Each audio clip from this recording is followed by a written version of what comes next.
And in this first lesson, I thought it would be, or it might be useful to start with the pronunciation of the vowels. Okay, and after that, of course, consonant will come, but it will be in the next lesson. Okay, so let's see now for the vowels, how it goes. So the first one is A. Okay, A. So not really difficult to pronounce for most of you. Second one is repeat, okay. Remember that on this vowel we can put some accents, okay, and then it will affect the way you will pronounce the okay. But if it's like that without any accent and you need to spell it or to pronounce the letter, it's okay, Next one is E, then O. Okay, so don't be afraid to put your mouth really round. O, okay, so it's quite deep. O, okay, then U. So this U can be tricky. So from my experience of teaching, I've been noticing that, well, in most of the cases, for American people, it can be quite tricky at the beginning, so you really need to insist on that. It's U, okay? Spanish-speaking persons can have some difficulties as well for that. U, okay? So don't be afraid to pronounce. So really, it's not U, because in most of the cases, that's the mistake people tend to make. They pronounce it like U, okay? Now, in that case, it's really U. So really narrow sound. Okay, so don't be afraid to insist on that. And the last one is, well, it's Y. So if you need to spell it, then you say Y. Okay, when you pronounce it, it's like E. Okay, but the name of the letter is Y. Okay, so if we check them again one more time, this one is A, then comes I, O, U, remember, U, and the last one, Y for the name, okay, but then the pronunciation is E, alright? And in this lesson, we'll discover the pronunciation of the consonants, so les consonnes. Are you ready? So let's start now. Okay, so les consonnes, B. Okay, so this one shouldn't be that difficult to produce. B. Then comes C. Okay, C. D. F. G. Okay, so if we want to repeat them one more time, B, C, D, F, G. Okay, let's see the others. H, J, K,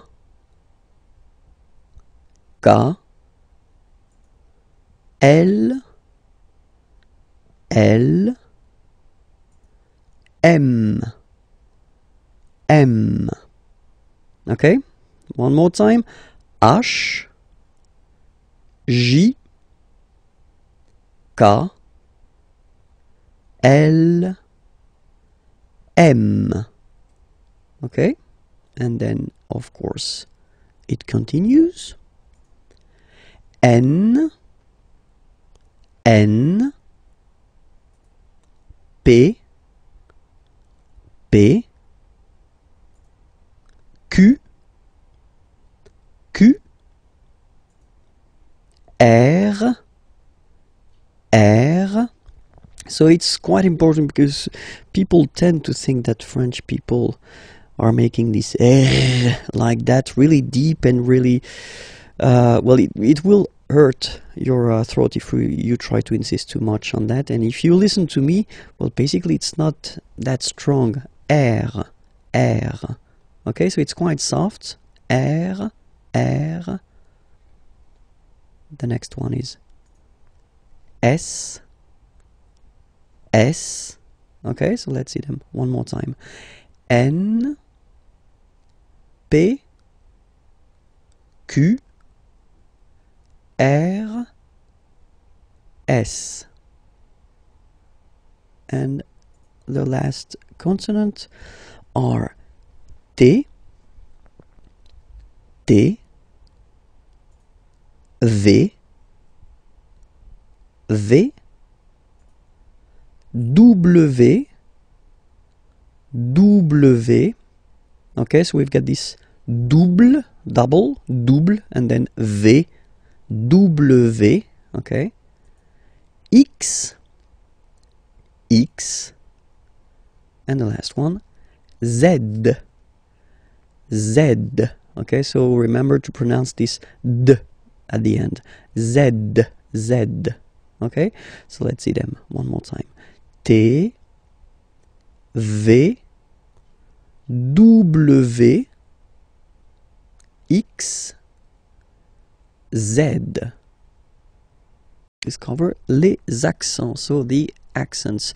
And normally when we talk about the accents, we tend to insist on the accents which are on the top of the letter E, okay, because they will change the pronunciation of the letter. When you put the accents on the top of O, I, or A, well, nowadays we don't really pronounce the differences, but then E is still affected by that, so you should really first remember the name of the accent, okay, and it's normally like that, okay, and then the sound that you will have to pronounce or to produce when you see it on the top of the okay, because so without any accent, this letter, if you remember, we saw that previously, is pronounced okay, but then when you put this one, so this one is called accent aigu, okay.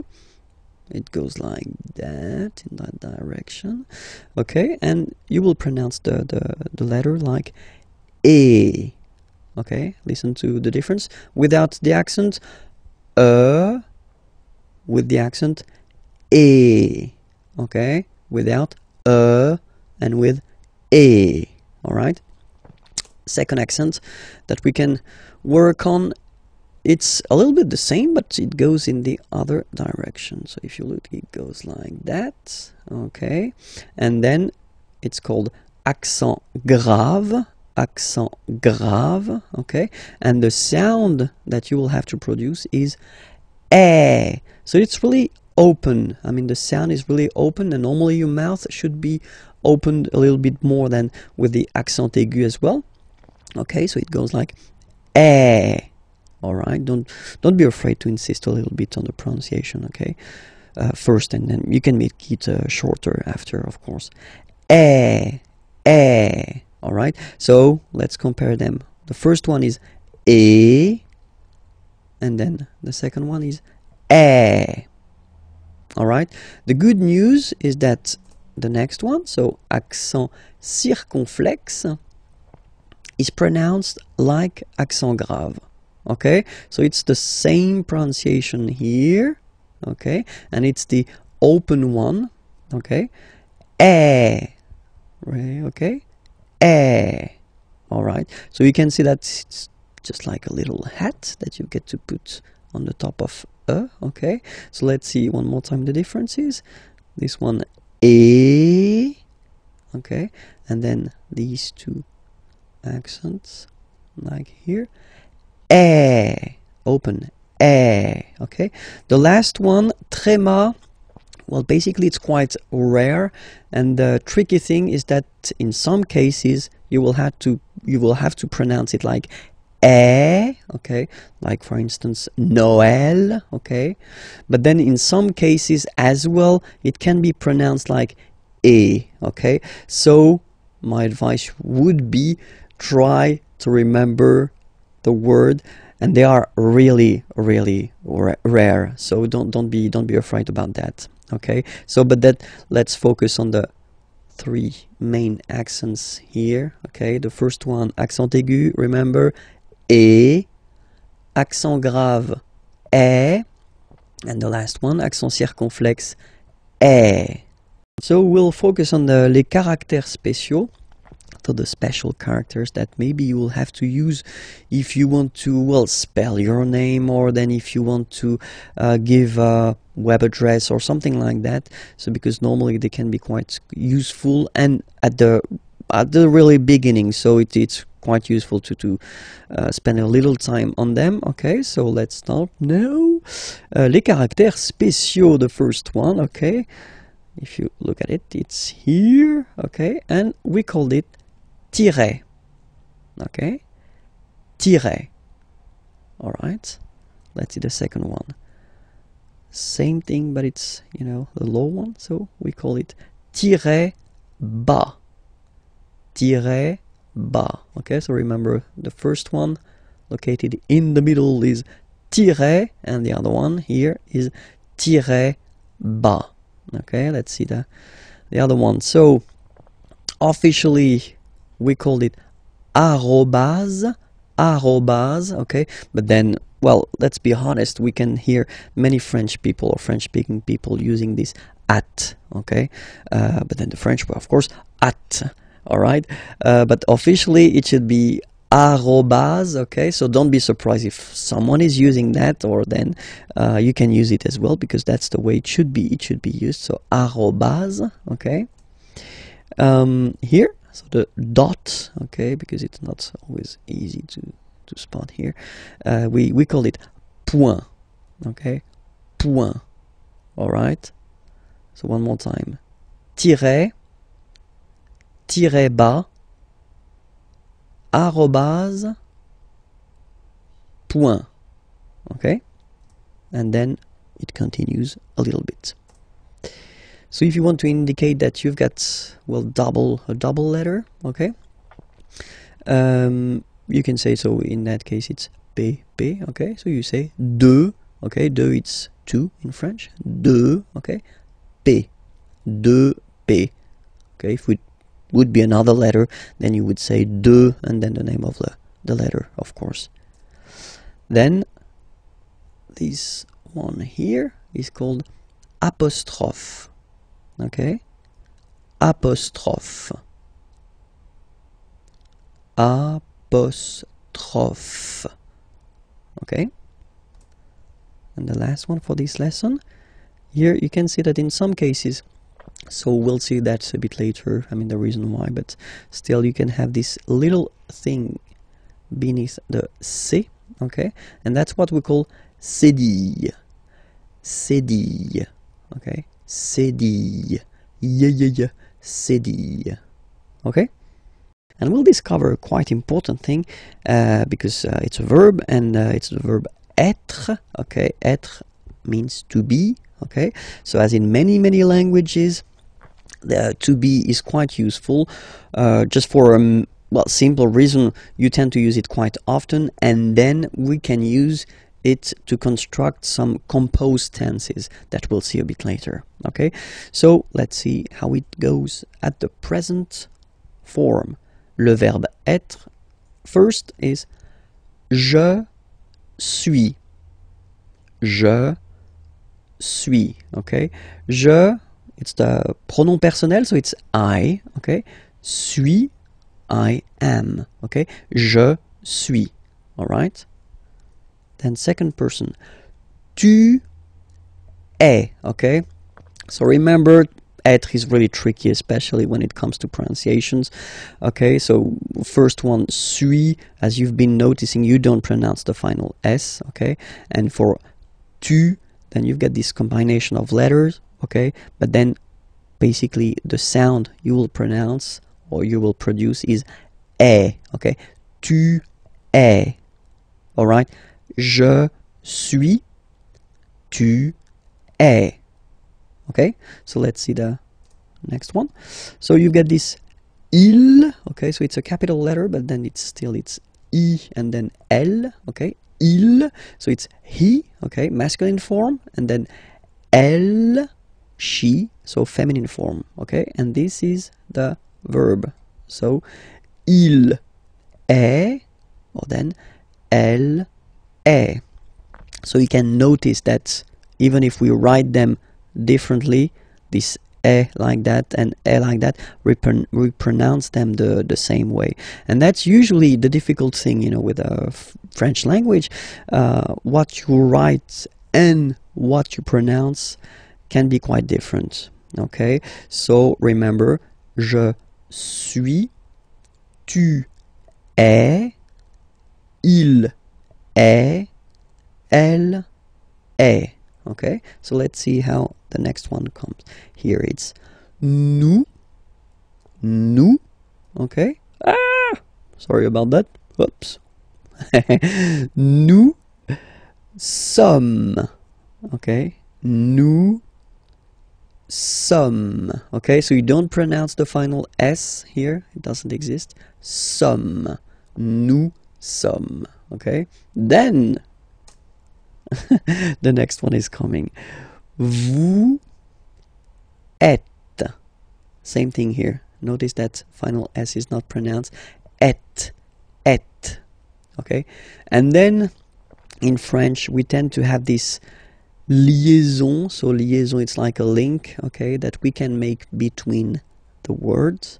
So in that case, vous is ending with S, and then you tend to make a little link between them. So vous êtes, z, it goes like that. Vous êtes, okay? Vous êtes.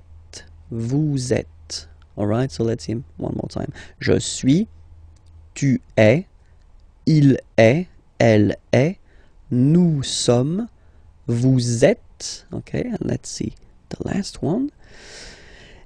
Il. Okay, so you can notice that even if you've got this S at the end, and then here you don't have anything, well, you pronounce them the same way. Okay, il, singular form, il, plural form. Okay, ils sont, final T not pronounced, ils sont, elles sont. Okay, ils sont, elles sont. So let's see it again. Je suis, tu es, il est, elle est, nous sommes, vous êtes, ils sont, elles sont. All right. One more thing to notice, because it's quite important. This vous form, okay, can be used for the plural, of course, and then it's the polite form that we use if you meet someone for the first time. Let's say it's someone that you are connected to professionally, or it's, well, someone important, or then, well, in that case, or then you don't know this person, you should use definitely this vous.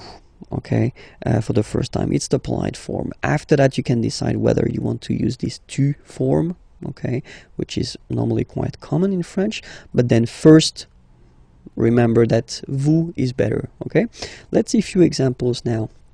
Okay, first, I've been writing this question. So, quelle est votre nationalité? Okay, so here to show you that it's here. Quelle means what, est is, votre, your, so it's according to this vous. Okay, so the polite form of your, and then nationalité. Okay, so let's repeat the question.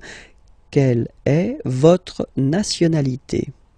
All right, and in French we tend to raise the voice at the end when we've got this little point d'interrogation. If it's a question, don't be afraid to go like whoop, and raise a little bit at the end. Okay, so quelle est votre nationalité? Okay, quelle est votre nationalité? So if you want to present or to say where you're from, okay, so we're using this être for that, you know. Je suis, okay, so you've got here it already, and then you put this français, okay, it's French. Je suis français. Je suis français. Okay, then another example. Quel est votre nom de famille? Family, nom, name. So nom de famille, family name, last name if you want. Okay. Quel, it's still what. Okay, in that case it's written like that. So we will see that in a coming lesson, but just to inform you, that's the masculine form, just because non is masculine, and here you've got the feminine form because nationalité is feminine. Okay, but then we pronounce them the same way. So quel est, what is, votre, your nom de famille, so family name or last name. Okay, it's a question. Quel est votre nom de famille? Okay, so it's not the opera or something that you want to sing. Okay, so just raise a little bit your voice at the end of the question. Okay, so the answer, c'est le François. So it's interesting because you can see that we've got this c'est here, and it doesn't show in the examples that we saw previously, or for the conjugation, just because it's so, well, basically you could translate it like it is, or this is, or yeah, it is. Okay, c'est le François. Okay, and the last one, quelle est sa profession? Okay, quelle est sa profession? What is, so être, same, sa, so it's her, profession, profession. Okay, elle est directrice. Elle est directrice. Okay, so she's a director, and then it's the feminine form here. All right. So the last lesson was introduction of le verbe être, okay, and I thought it would be more logical to continue with le verbe avoir. So avoir means to have, okay, and for the same reason as to be, okay, it's really useful and really used, so you should definitely know this verb avoir by heart if you want to master French language. Okay, so let's see that, the verb avoir, okay.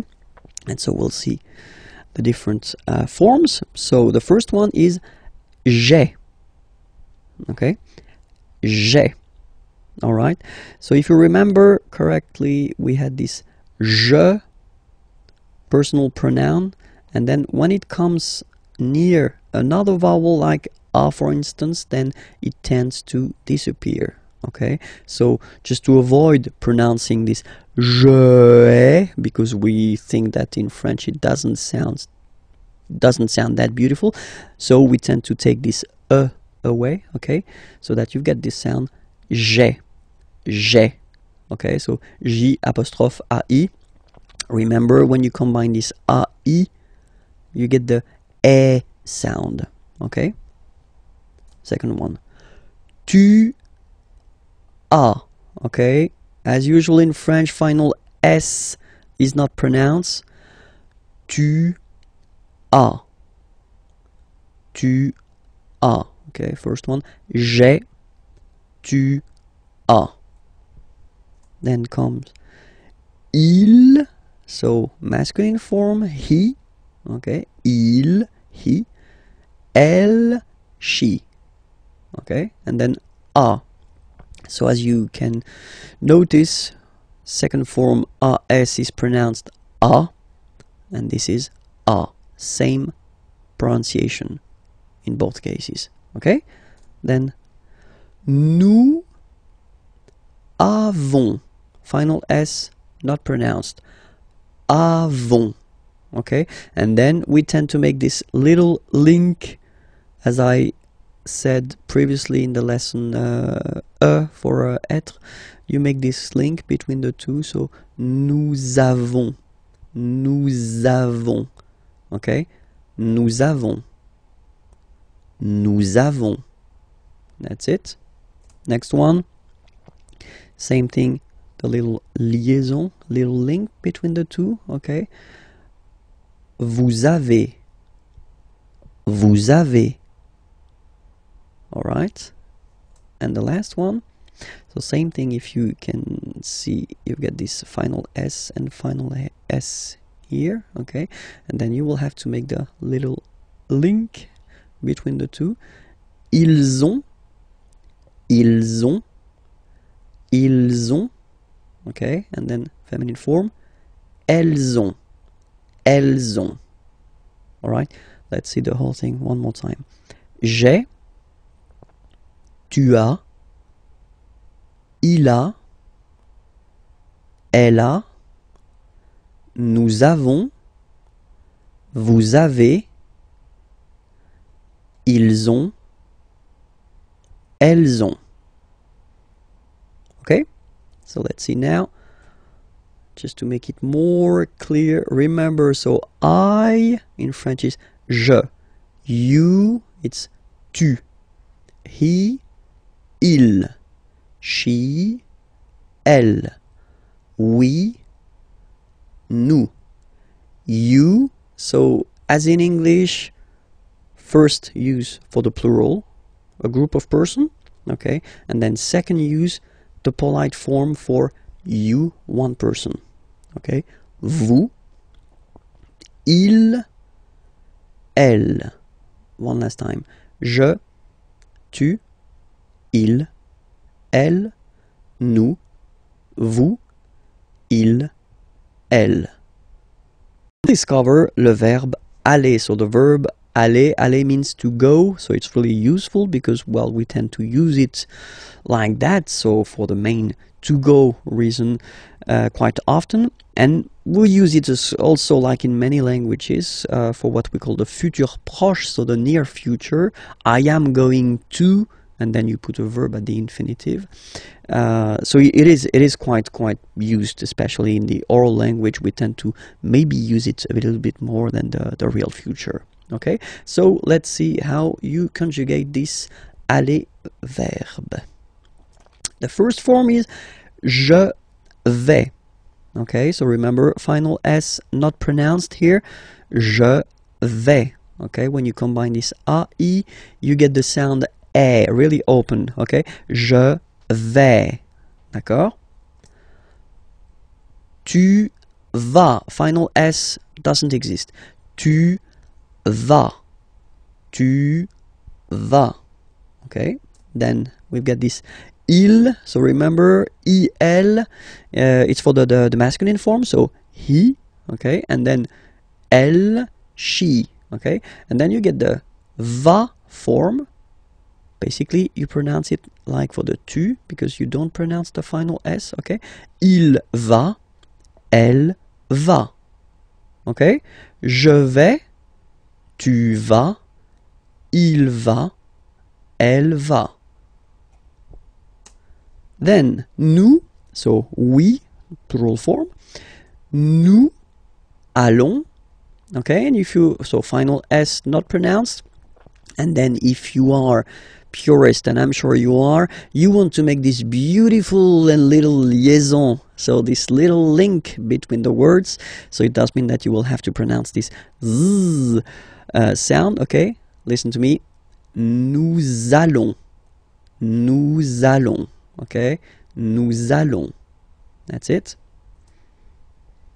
Same thing here. We'll have this little link between the two. Vous allez. Vous allez. And the last one. So remember, here you've got this S just to make the difference between the singular and the plural, because when you put the plural form, normally you tend to add S at the end of the words. Okay, like here. But then you don't pronounce it. So ils vont, final T not pronounced, ils vont, and then feminine form, elles vont. Alright, let's see everything again. Je vais, tu vas, il va, elle va, nous allons, vous allez, ils vont, elles vont. Alright? And then just few examples just to show you how useful this aller verb can be, because we tend to use this aller verb when you want to ask if someone is doing fine, okay? So the first question, how do you do in French is comment, so how, comment, allez-vous? And then, same thing here, little link between the two. Comment allez-vous? comment allez-vous? All right. So I've been putting this vous form here for the first example, just to show you that if you meet someone for the first time, then it's better to use this vous. So here the vous form, so because it's the polite form. Okay, comment allez-vous? Okay, it's a question, so raise a little bit your voice at the end, like comment allez-vous? Okay, you see, comment allez-vous? All right, so answer when you want to say I'm doing fine. Okay, je vais bien, and then you say merci, thank you. Je vais bien, merci. So now, if you know the person, okay, you get two options. I mean, normally that's the most used one. The first one would be comment vas-tu?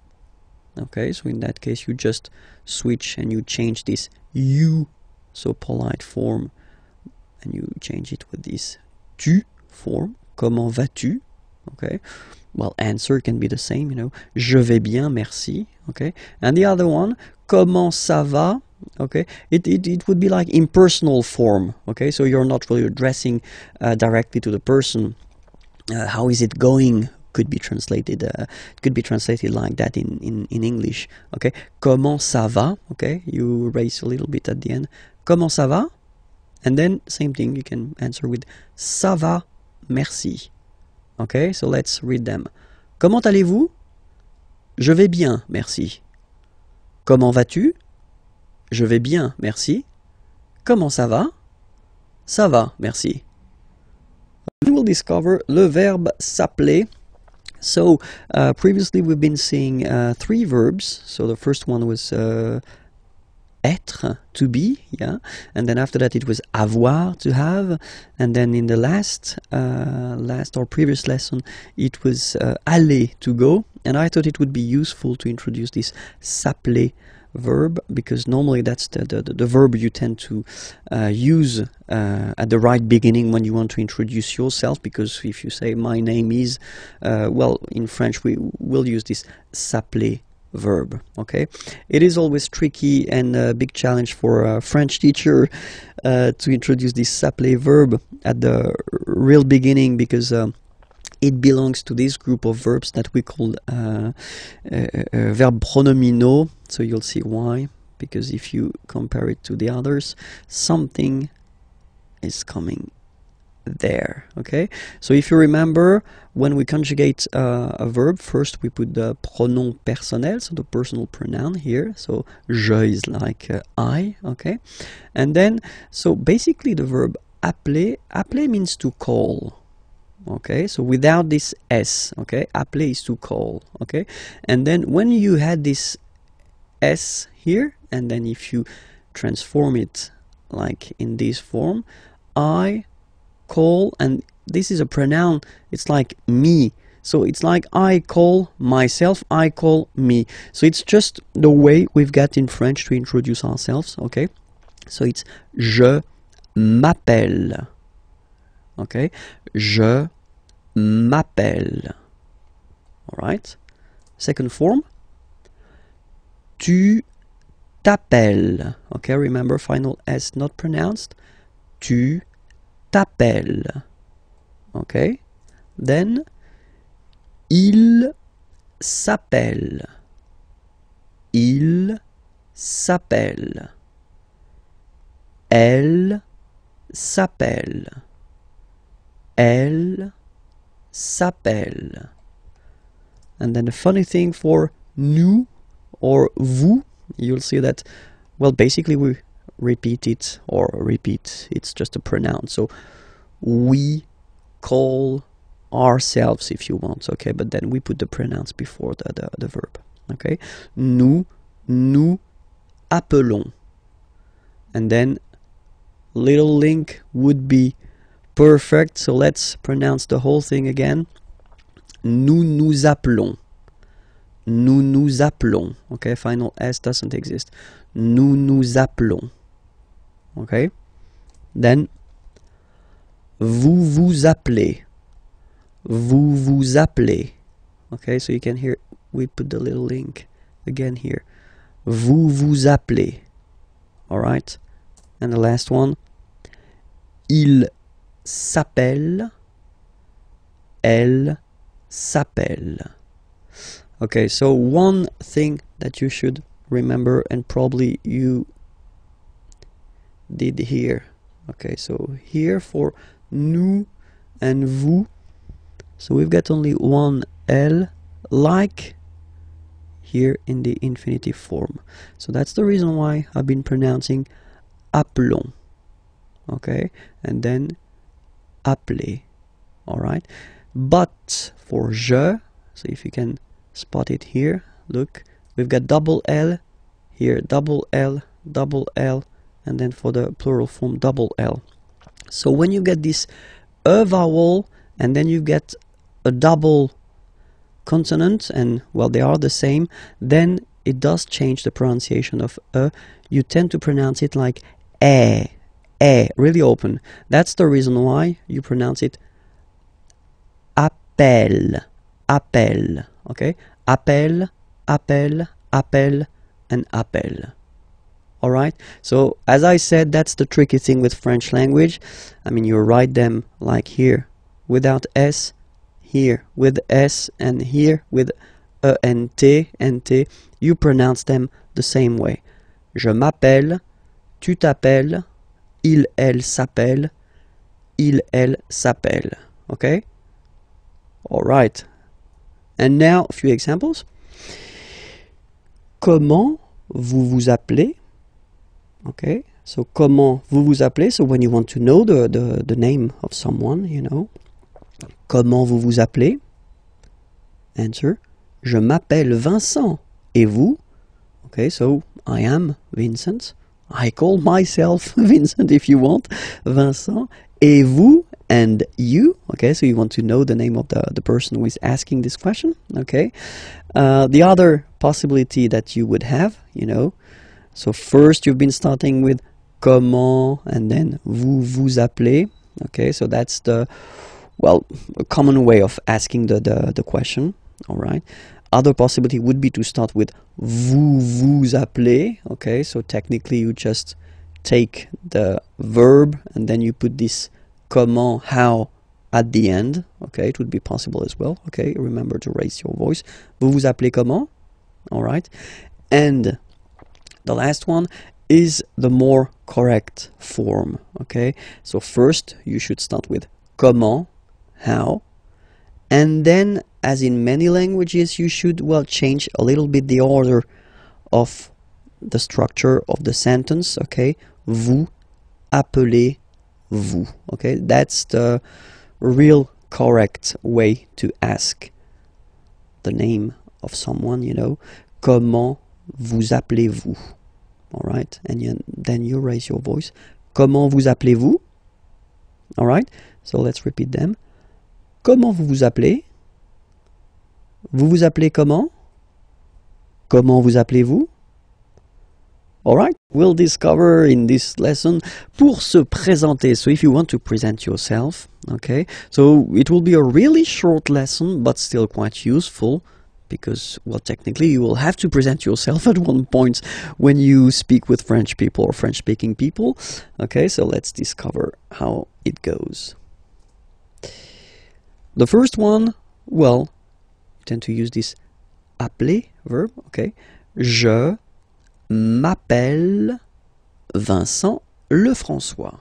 Okay, je m'appelle Vincent Lefrançois. So you use this s'appeler verb. So I did introduce this verb in the previous lesson, so it was leçon H. Okay, so if you didn't see this lesson, I definitely invite you to watch it, because I tend to explain the reason why, you know, I've got this, well, there is this je m'appelle form. Okay, so je m'appelle Vincent Lefrançois. So that's the first possibility you will have. The other possibility is to use this être, so to be verb. Je suis, I am, je suis Vincent Lefrançois. Okay, so the first one, je m'appelle, so basically s'appeler or je m'appelle, you could translate it directly, but well, it's not really interesting, but still, you know, I call myself, okay, so that's the verb we tend to use when we introduce ourselves. Je m'appelle Vincent Lefrançois, okay, and then the second one, I am, je suis Vincent Lefrançois, and the last option we will have is mon nom, my name, mon nom is Vincent Lefrançois, okay. First option, je m'appelle Vincent Lefrançois. Second, je suis Vincent Lefrançois. Last one, mon nom est Vincent Lefrançois. Of course, the first one is the most used. Okay, even if the verb is a bit tricky at the beginning, definitely you should work on it, and you should, well, master this s'appeler verb, because that's the one we will use when we introduce ourselves. Okay, we'll discover les articles définis, so definite articles. In English it would be the, okay, but in French, of course, as usual, we've got the difference between the masculine form, the feminine form, and the plural form, okay.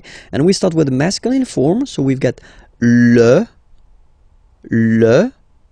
okay, and then in some cases this vowel if it's close to other vowels, so if there is a word after that starting with a vowel, in some cases it will have to disappear, okay, so you will get this L apostrophe, so that's the reason I've been writing it here, okay, but then the main form is le, okay, then la, feminine form, la, same, for the same reason, you know, you will have this option L apostrophe as well.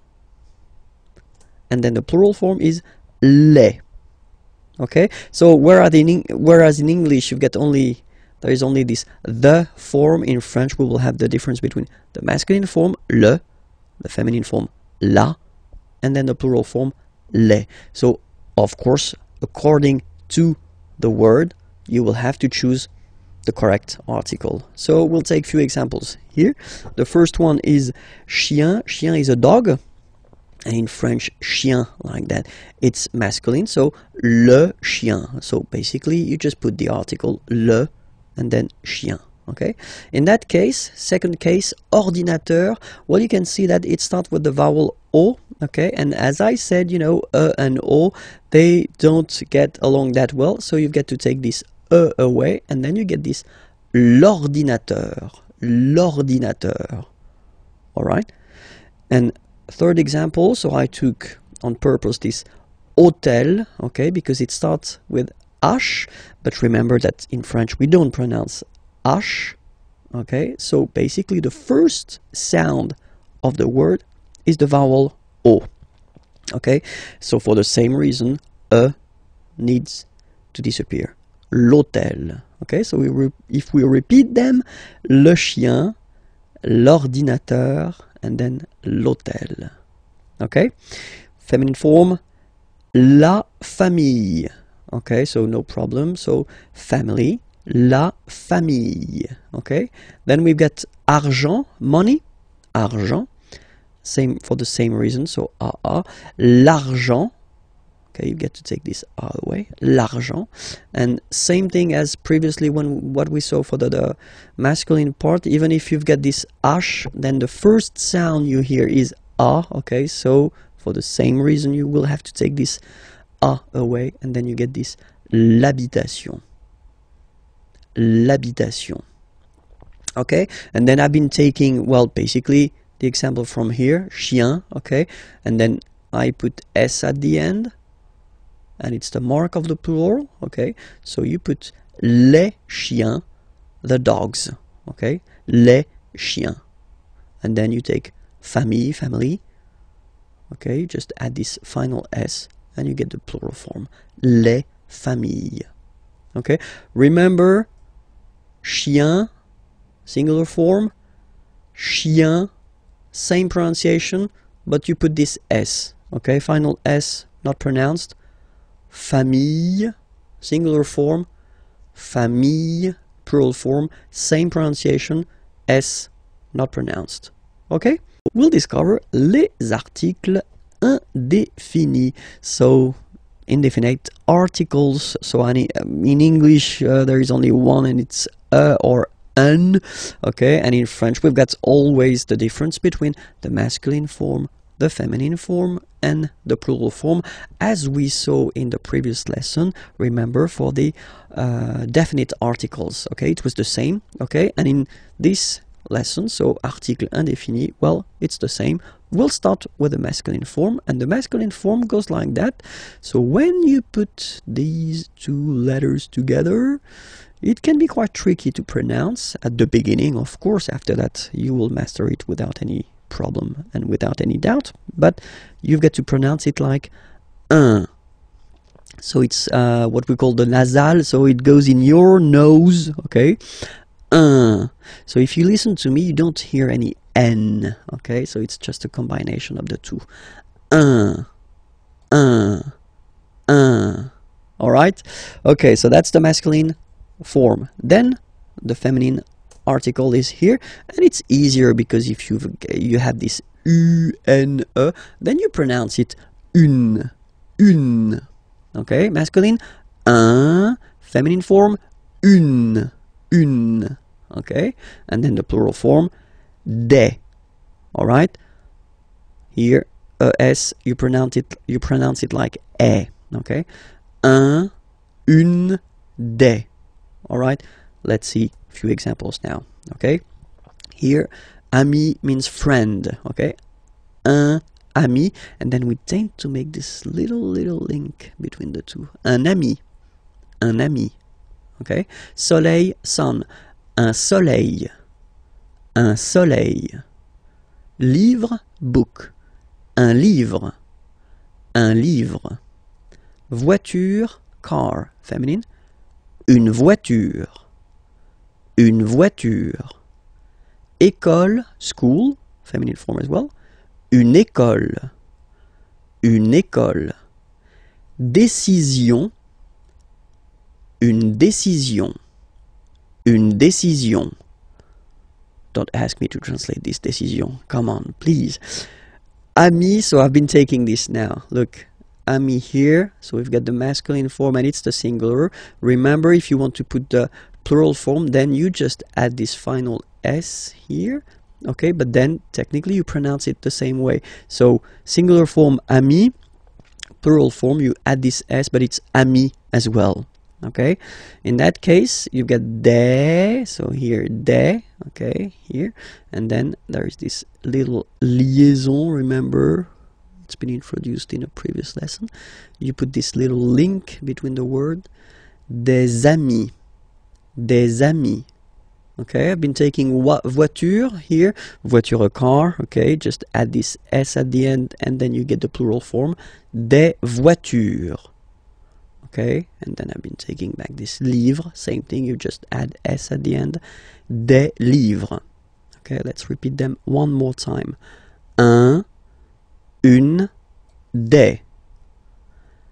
Un ami, un soleil, un livre, une voiture, une école, une décision, des amis, des voitures, des livres. Let's cover together l'article interrogatif. So it's really useful, and we'll see that now. So l'article interrogatif, here you get the masculine form, and it's quel. Quel means what. Okay, so that's what you'll use when you want to ask a question with what. Okay, and you've got a good example here. So quel est votre nom de famille? What is votre, your, so the polite form of your. Nom de famille, family name, last name, okay? Quel est votre nom de famille? What is your last name? Second example, quel est votre prénom? Prénom is first name. What is votre, the polite form for your? Quel est votre prénom? What is your first name? Okay, so you can see now, more in detail, that nom, prénom are masculine words. And that's the reason why, in that case, you get to choose the article here according to the gender of the word it is connected to. Quel, masculine form, because nom is masculine. Quel, masculine form, because prénom is masculine. Okay, let's see now the feminine. And the good news is that, as usual in French, we write the thing differently, but then we can pronounce them the same way. And then the feminine form is written like that, Q-U-E-L-L-E, but it's pronounced like the masculine form. Quelle at the masculine, quelle at the feminine. Okay, so it's basically same pronunciation. Okay, and then here we've got two examples. So for the same reason as previously, we had this nom and then prénom. They were masculine words, so you will have to put this quelle form at the masculine. And then here, nationalité and adresse, so nationality, address, are feminine words. So it does mean that you will have to use this article interrogatif, quelle, at the feminine form. Quelle est, what is, votre, your, nationalité. What is your nationality? Quelle est votre nationalité? Okay. Quelle est votre adresse? What is your address? Okay. So, let's repeat them. Quel est votre nom de famille? Quel est votre prénom? Quelle est votre nationalité? Quelle est votre adresse? Okay. So, remember one thing for the phonetics, okay, the way to pronounce them. Quelle, masculine form here, will be pronounced exactly as the feminine form here. Quelle. So only one sound, okay? And then the second thing that you've got to remember, of course, you can, well, basically accord these articles with the word they are connected to. So it does mean that if the word is at the plural form, then you will have to put the plural form. The rule in French, if you remember correctly from the previous lessons we've been doing, is to put this final S at the end of the words to put the plural. Okay, so quelle here for the masculine singular will become quelle here, masculine plural. Okay, quelle here, feminine singular, will become quelle with the S, feminine plural. And the good news is that you will pronounce them the same way. Alright, so quelle, quelle, quelle, and quelle. Okay, remember that in some cases, of course, you will have to make this little liaison, you know, this little link between the words.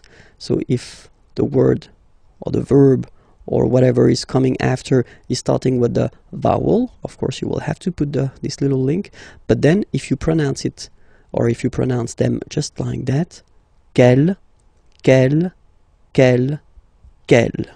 Okay? We're going to discover together les jours et les mois. So, the days and the month. Okay? Les jours et les mois. So let's see that together. And so we'll start with les jours de la semaine. Okay, semaine is week. Les jours, so you can see that it's the plural form. Huh? The days. Huh? Les jours of de la semaine. Les jours de la semaine, the days of the week. Okay, so we'll start with the first one. And in France, the week starts with lundi, Monday, lundi, lundi. Okay, remember, UN is pronounced like un, lundi, lundi, lundi. Then mardi, mardi. So you can hear that you don't pronounce it that strongly, this R. Mardi, mardi, okay? You don't need to go too deep like mardi. No, no, no. You don't move your tongue, so it doesn't sound like mardi. No, it's really soft. Mardi, mardi, mardi. Okay? The next one is mercredi, mercredi, Wednesday, mercredi, mercredi. Okay? Next one, jeudi. Jeudi. Remember, when you combine this u, you get the sound jeudi, jeudi. So I insist a little bit, so make it softer. Jeudi, jeudi. Then en, nasal, and it's en.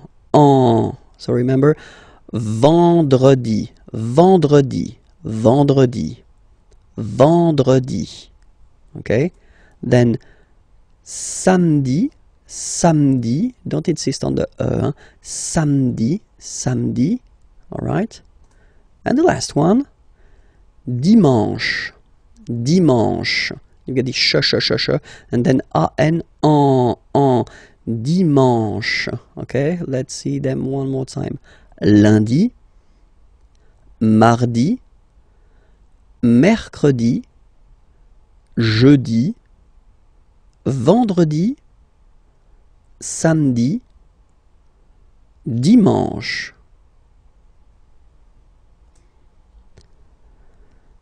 Normally, in France, we tend to use this le weekend. So if we're talking about the weekend, okay, but then pronounce it the French way, weekend. Le weekend, okay. But then in other French-speaking countries, they tend to use this la fin de semaine, okay. But then in most of the cases, if you talk with French people, it will be le weekend, le weekend. If you want to talk about les mois de l'année, okay, année, year, mois, month, okay, les mois de l'année. So we'll see now the first one. The first one, January, so it looks, well, it looks a bit the same, no? No, wow, no. But anyway, janvier, so that's the way to pronounce it. Janvier, A-N, en, okay, and then ye, janvier. Then comes février, février. Okay, remember when you have this accent aigu on the top of then you pronounce it e. Okay, there is a lesson regarding this topic, so don't be afraid. And if you're not sure about that, well, try to practice it. Février, février. Okay, then mars. Okay, so in a way it's an exception because normally final S is not pronounced in French. Okay, we've got some exceptions and this one is one of them. So mars, pronounce the final S, mars, mars.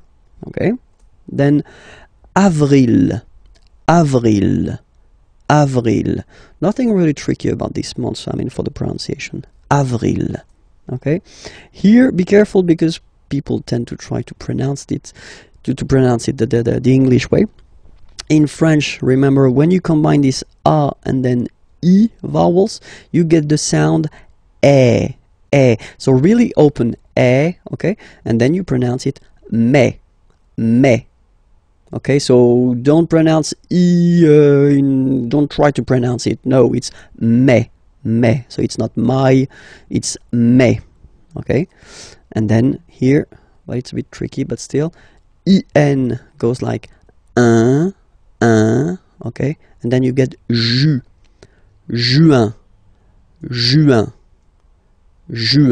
okay? Let's see them one more time. Janvier, février, mars, avril, mai, juin, okay? Second round. Hop. Juillet.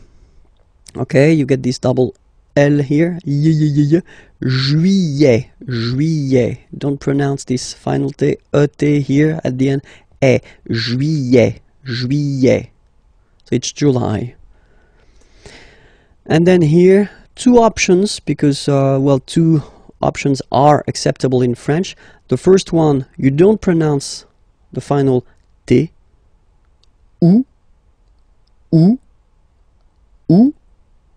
Second one, you pronounce it août. Alright, so remember, first option, don't pronounce it ou. Second option, you pronounce it août. Okay? Then, well, it's quite simple normally for English-speaking persons, or then it's quite close to other languages as well. So septembre,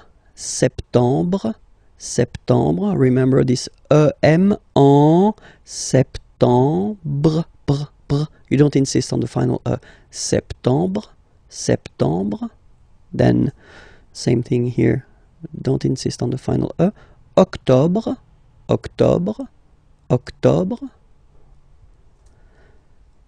Novembre, novembre, novembre.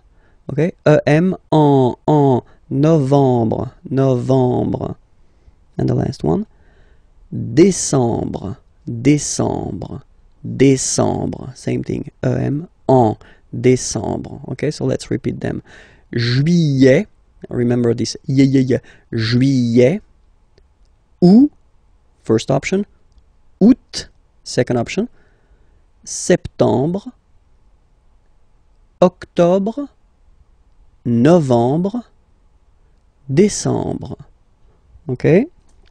The little gift. L'hiver, l'hiver, and it means winter. So I've been putting this M here just to tell you that it's masculine. L'hiver, le printemps, le printemps, spring, l'été, l'été, summer. So I forgot to put it, but here I should put M because it's masculine. L'été, l'automne, l'automne. And same thing here, it should be M, automne, masculine. L'automne. Okay, so let's repeat it. L'hiver, le printemps, l'été, l'automne. And then, the last thing for this lesson, if you want to introduce the dates, okay, so if you want to tell what day it is today, so aujourd'hui means today. Aujourd'hui, today. Nous sommes, so we use the verb to be, okay, we are, nous sommes, le 8 juin 2012. Okay, so forget for the 2012, don't be afraid. We'll see that a bit later for the numbers. Okay, aujourd'hui, today, nous sommes, we are, le, you put the article, definite article, okay, and then you put the date here. Okay, you start with the number, the month, and then the year. Okay, or then, second option, aujourd'hui, so it doesn't change, it's here, today, c'est, it is, this is, and then you put the date, le 8 juin 2012. Okay? Le masculin et le féminin. So let's see how we will modify some words that are masculine into a feminine form here. Because, for instance, we're talking about, well, whether professions or occupations. Here, student, assistant, actor, dancer, baker, and then computer scientist. It looks quite nice in English. Informaticien is nice, but still in English. Computer scientist, it's really interesting. Okay, so the rule in French is to add a at the end of a word to put the feminine form. Okay, so for instance here we've got étudiant, and then we've got assistant here. Okay, you just take it back here, étudiant, and then you will add this a at the end without modifying the first part. Okay, so it will of course change a little bit the pronunciation, because you will pronounce it at the masculine form. Il est étudiant. Okay, A-N-T, étudiant. Okay, but then for the feminine form, elle est étudiante. Okay, t. Okay, you don't really insist on the e, but you insist quite much on the t. Elle est étudiante. Il est assistant. So don't pronounce the final t here. But for the feminine form, elle est assistante. Okay, étudiant, étudiante. Assistant, assistante. All right. Then we've got now the tricky ones. Il est acteur. Okay, so it's one of the irregular ones. E-U-R here, acteur, and it will become ris. So E-U-R is becoming ris. Elle est actrice. So acteur is becoming actrice. Okay, and then we've got a second group with this E-U-R combination. Il est danseur. E-U-R is becoming euse. Danseuse. Okay, danseur masculine, danseuse feminine form. Il est danseur. Elle est danseuse. Okay, then we've got this group like boulanger, boulanger, er. So if you add this final e at the end, then you will have to put this accent here, accent grave. Remember, when you've got this e plus this accent grave, you pronounce it like eh, really open eh sound. Okay, so boulanger, boulanger, and then feminine form, boulangère, boulangère. Same thing, don't insist too much on the final e, boulangère. Okay, il est boulanger, elle est boulangère. Alright? And the last group is I-E-N, informaticien, yin, yin, yin. So that's the way to pronounce this I-E-N, yin, yin. Okay? Informaticien. Alright? And then, if you look carefully, then here, okay, you will have to double the N and then add this final E. Okay? And you get the sound informaticienne. Sienne. Remember, E and then double N, or then it could be double L or double consonant here.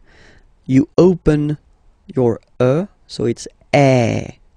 Informaticienne. Okay, so I tend to insist a little bit. Okay, don't worry, I will pronounce it a bit more normally after. Il est informaticien.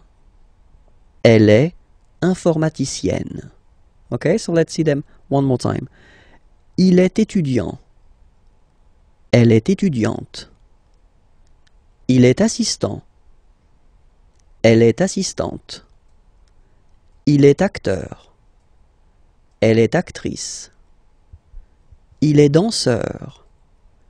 Elle est danseuse. Il est boulanger. Elle est boulangère. Il est informaticien. Elle est informaticienne.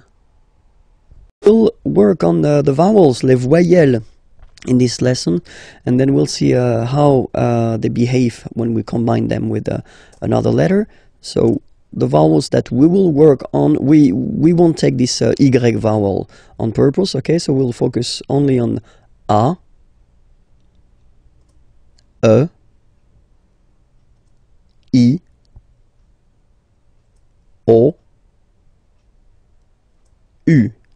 Okay, so remember, one more time, A, E, I, O, U. Okay, remember this U is usually can be quite tricky for English-speaking persons, especially the difference between the U and the U. Okay, but we'll see that a bit later. So if you combine this vowel A with the vowel I, okay, you will get the sound E. So really open E. Okay, and then if you combine it with the vowel U, then you will get the sound O. O. Alright, so, well, exactly the same sound as this O vowel here. So it's the same O. Okay, and then if you combine it with the letter N, in that case, you will get what we call a nasal, so it goes in your nose, and then you get the sound en. Okay, if you listen carefully, well, basically you don't listen, or you don't hear, sorry, any N in my pronunciation. En. Okay, let's see what happens with a. So a combined with the vowel e will give you the sound eh. So the same sound as we had previously here. Okay, so it's the same sound and it's eh, so really open. And now if you combine it with the u, you will get the sound and if you combine it with n, then you get the sound en. So the same sound as we had when we combine n with a, okay? En. Alright, so let's see now for e. So for e, obviously, if you get two times the same letter, then it will be a bit longer, so e. Okay, same thing for u, it doesn't really happen. And then here, that's the interesting one. If you combine e with n, then you will get the sound okay, in your nose, Alright, so let's see o now. If you combine o and e, you will get the sound wa.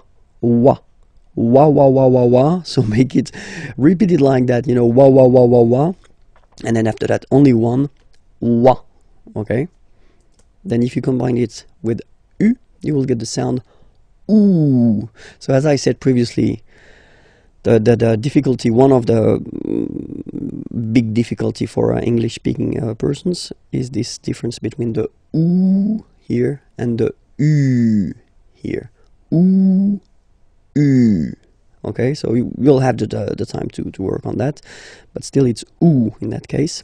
If you combine it with n, then you will get the sound on. Same thing, nasal, so in your nose, on. Alright, let's see the last one. So if you combine u and e, you get the sound oui. Alright, so really it's not oo, okay, so it's oui. Alright, and then, well, basically it doesn't exist, this uo. And if you combine it with the n, then you get the sound un.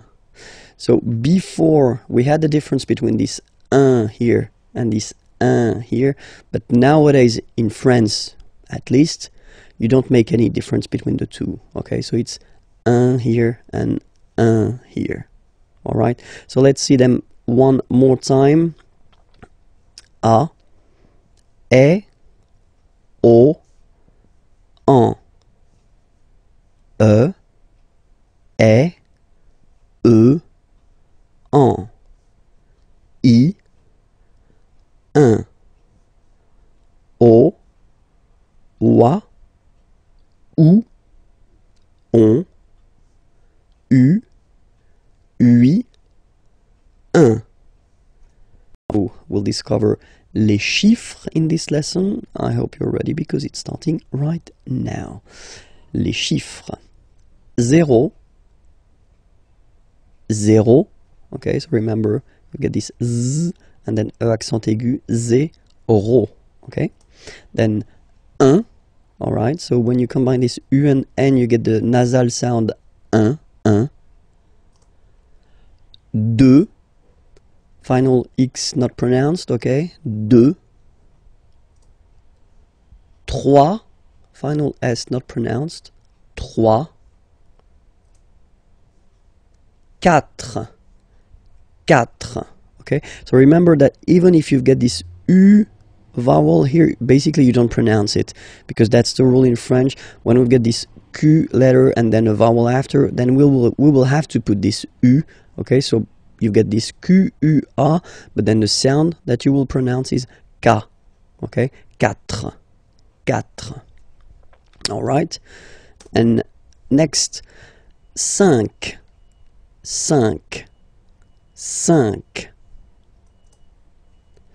Then be careful here, because even if it's ending with this X, well, you'll have to pronounce it like S. Okay, so you get the 6 pronunciation. 6. Okay, so it's not 6, it's 6.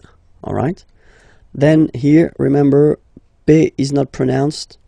Okay, it doesn't exist, so you got this set sound. Set.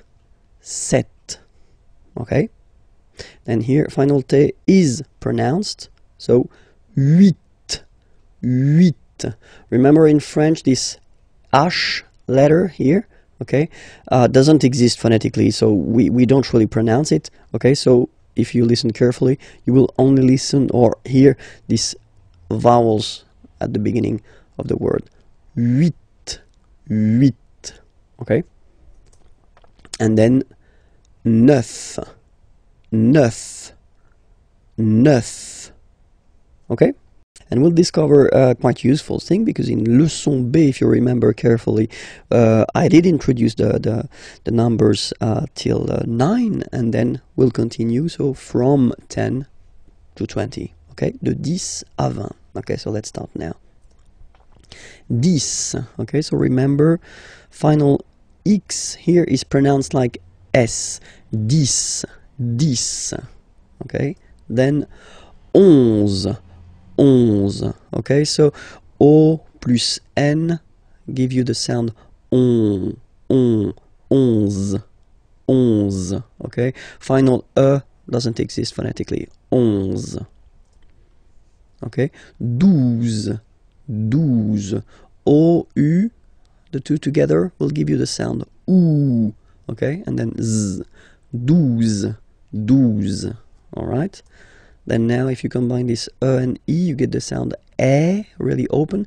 13, 13. Final E, as usual, not pronounced. 13, 13. Okay? And here, 14. So remember, Q and U here, well, basically you get to put this U vowel, because that's the rule in French, even if you don't pronounce it, okay? So you will get the sound K here. K. 14, 14, okay? Same thing here, U doesn't exist, so 15, 15, 15, all right? IN, nasal, so it's 1, 1, 15, 15, okay? Then it continues, of course. Now you get this 16, 16, same thing, final E doesn't exist, 16. E and E together, they give you the sound really open. 16, 16, okay?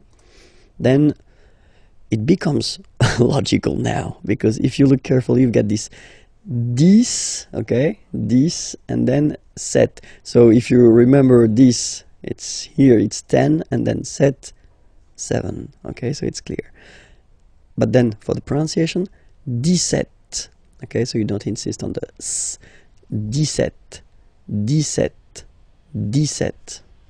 Okay, then 18. So you will make this little link between the two, the liaison. 18, 18, 18. Okay, then 19, 19, 19. Okay, E-U-E. 9, 9, 9, 19. And the last one, so this G letter is here, but you don't pronounce it, okay? And then final T doesn't exist phonetically either, so basically you will only need to pronounce these 3 letters, so you get V, V, and then you get nasal, IN, 1, 20, 20, 20, okay? Hi everyone, bonjour à tous and welcome to Learn French with Vincent, and this is Unité 2, leçon D. So let's see what we'll discover together in this lesson, and we'll work on les adjectifs possessifs, so really useful.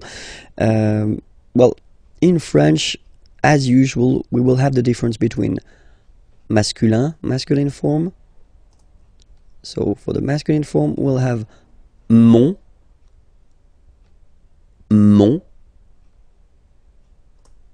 ton,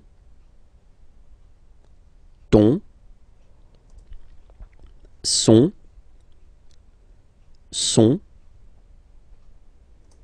notre, votre, leur.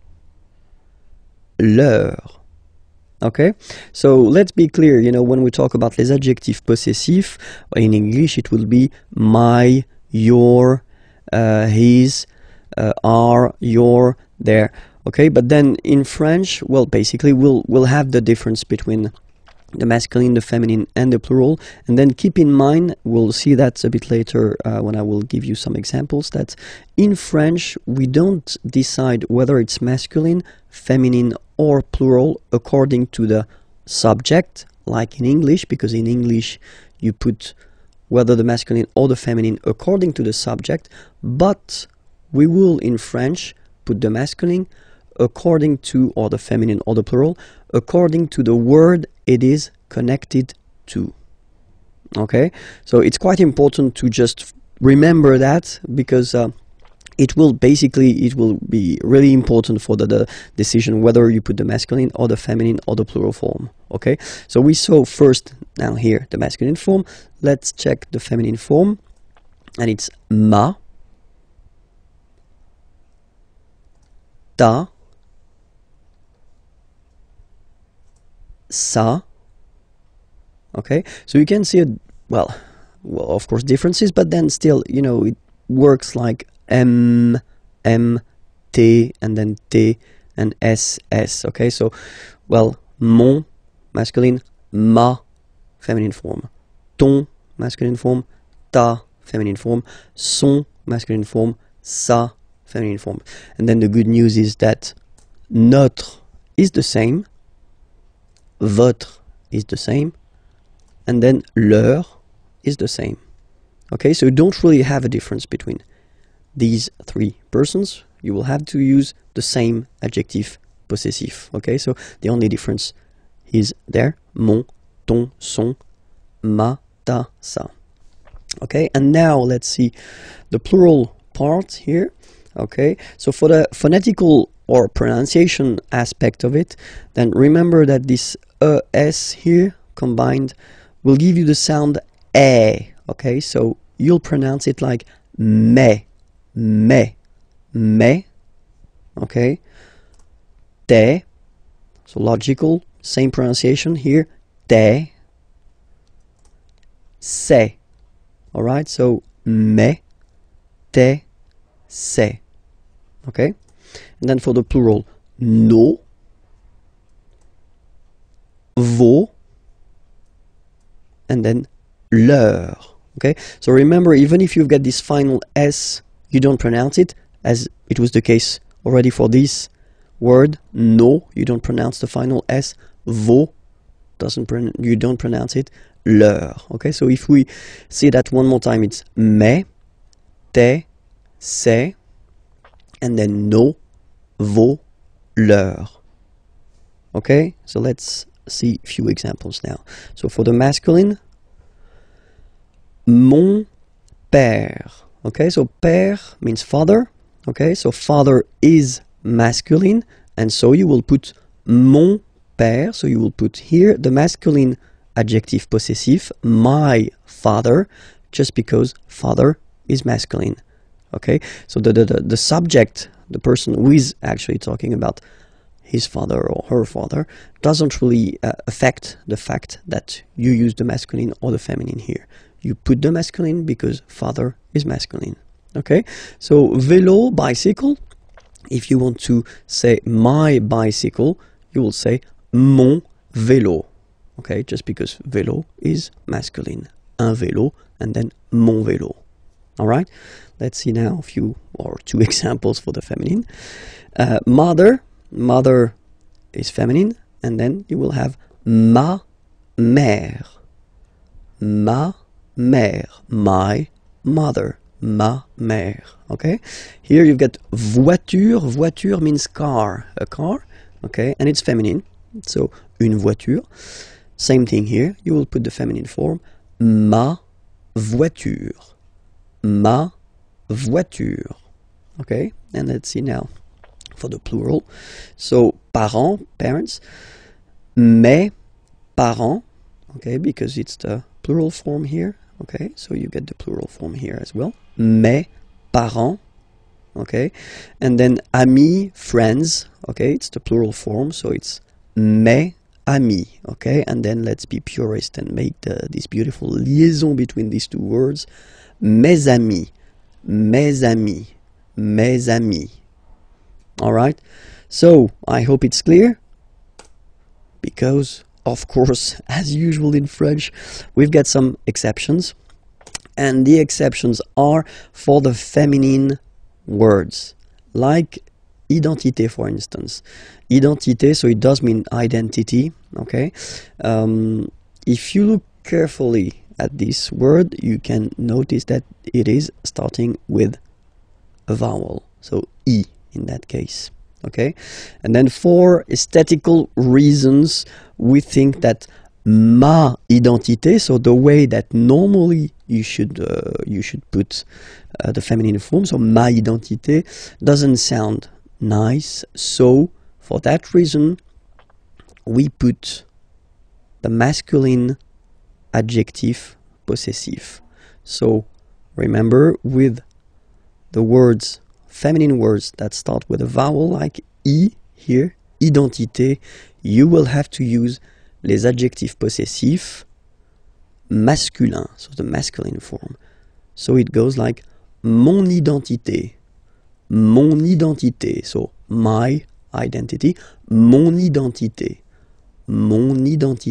Okay, another example, adresse, so same thing here, adresse is a feminine word, but then it starts with a, okay, same thing, you will have to use adjectif possessif masculin.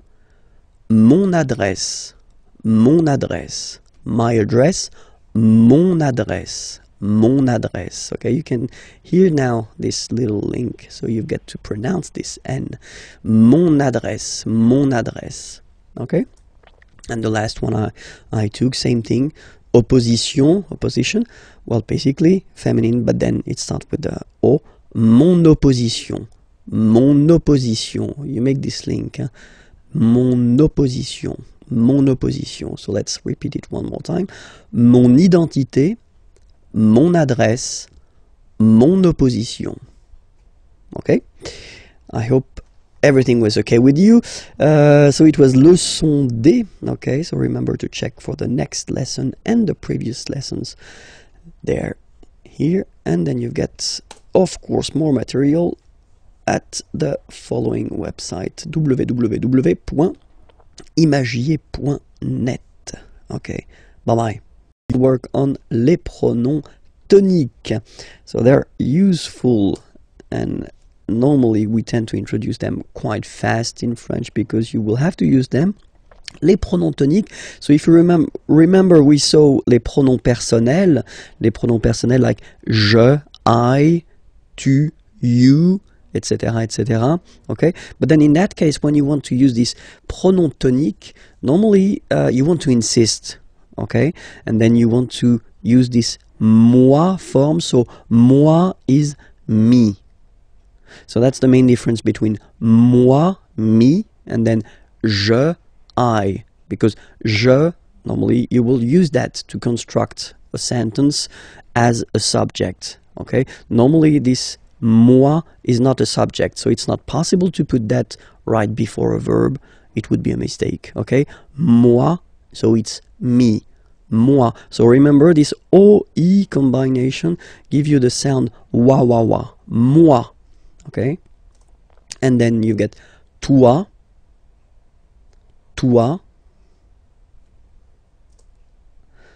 For the masculine form, we get lui, okay, and for the feminine form, we've got elle. So you can notice that, well, basically for the masculine, it does change because pronom personnel is il, okay, and in that case, pronom tonique is lui, all right. But then for the feminine form, it's the same, so it's elle, okay. And then, good news, same thing for the plural, nous, vous, okay, so they don't change. You get nous, and then you get vous, as for the pronom personnel. And same thing here for the plural form, third person of the plural. So the masculine form will change, and you get the sound remember, final X not pronounced, and then plural, elle. Okay, so let's see them one more time. Moi, toi, lui, elle, nous, vous, eux, elle. Okay, so I did prepare a few examples. So the first one, moi, j'aime le tennis. Okay, so here you can see that you start the sentence with moi. Okay, so me. Okay, and then you have to put pronom personnel, je. Okay, so in that case you take the away because the verb is starting with a vowel. Okay, but then j'aime. So this j'aime form, I like, or then I love. Okay, le tennis. Moi, j'aime le tennis. So basically, if you start with moi here, you want to insist on the fact that you really like or you really love tennis. Okay, let's see the second example. Toi, tu préfères le golf. Okay, préférer, to prefer, obviously. Okay, toi, tu préfères le golf. Toi, tu préfères le golf. Okay, and then here, so we've got here the masculine form, and here we've got the feminine form. So let's see the masculine form first. Lui, il adore le foot. Lui, il adore le foot. Okay, so here, lui, pronom tonique, and then il, pronom personnel, adorer, to adore, le foot. We're talking about football here, okay? Elle déteste, détester means to hate, okay? Le basket, and we're talking about basketball here. Basket, okay? Elle déteste le basket, okay? So even if you see them twice, I mean, you've got this elle, okay? Then remember that in that case, basically you want to insist, really, so you put first pronom tonique. It does look the same as pronom personnel here, but still, you get two different pronouns here. Pronom tonique and then pronom personnel. Elle déteste le basket. Okay? Same thing here. Nous aimons bien la boxe. Okay? So the difference between aimer here, like I love, okay, and aimer bien, normally when you put this bien after aimer, well, it's because you want to insist on the fact that you like, you don't love something, you like it, okay? Nous aimons bien la boxe. All right? Next example. Vous détestez la natation. Vous détestez la natation. Natation is coming from nager to swim, okay? And then natation is the substantive form. Vous détestez la natation. And then the two last examples. So first the masculine here, and then the feminine here. So let's see the masculine form. Eux, so if you remember, it was eux, pronom tonique. Ils préfèrent, so préférer, to prefer, and then you can see that it's here, the plural form. Ils préfèrent la marche. La marche is coming from the verb marcher, to walk, okay? La marche. Eux, ils préfèrent la marche. And then the feminine example. Elles adorent le jogging. Elles adorent le jogging. Okay? Let's read them one more time. Moi, j'aime le tennis. Toi, tu préfères le golf. Lui, il adore le foot. Elle déteste le basket. Nous aimons bien la boxe. Vous détestez la natation. Eux, ils préfèrent la marche. Elles adorent le jogging. Work on the questions, so les questions, and especially the little words that you will have to use or to put at the beginning of your questions. And the first example that we can see is quand. Quand means when, okay?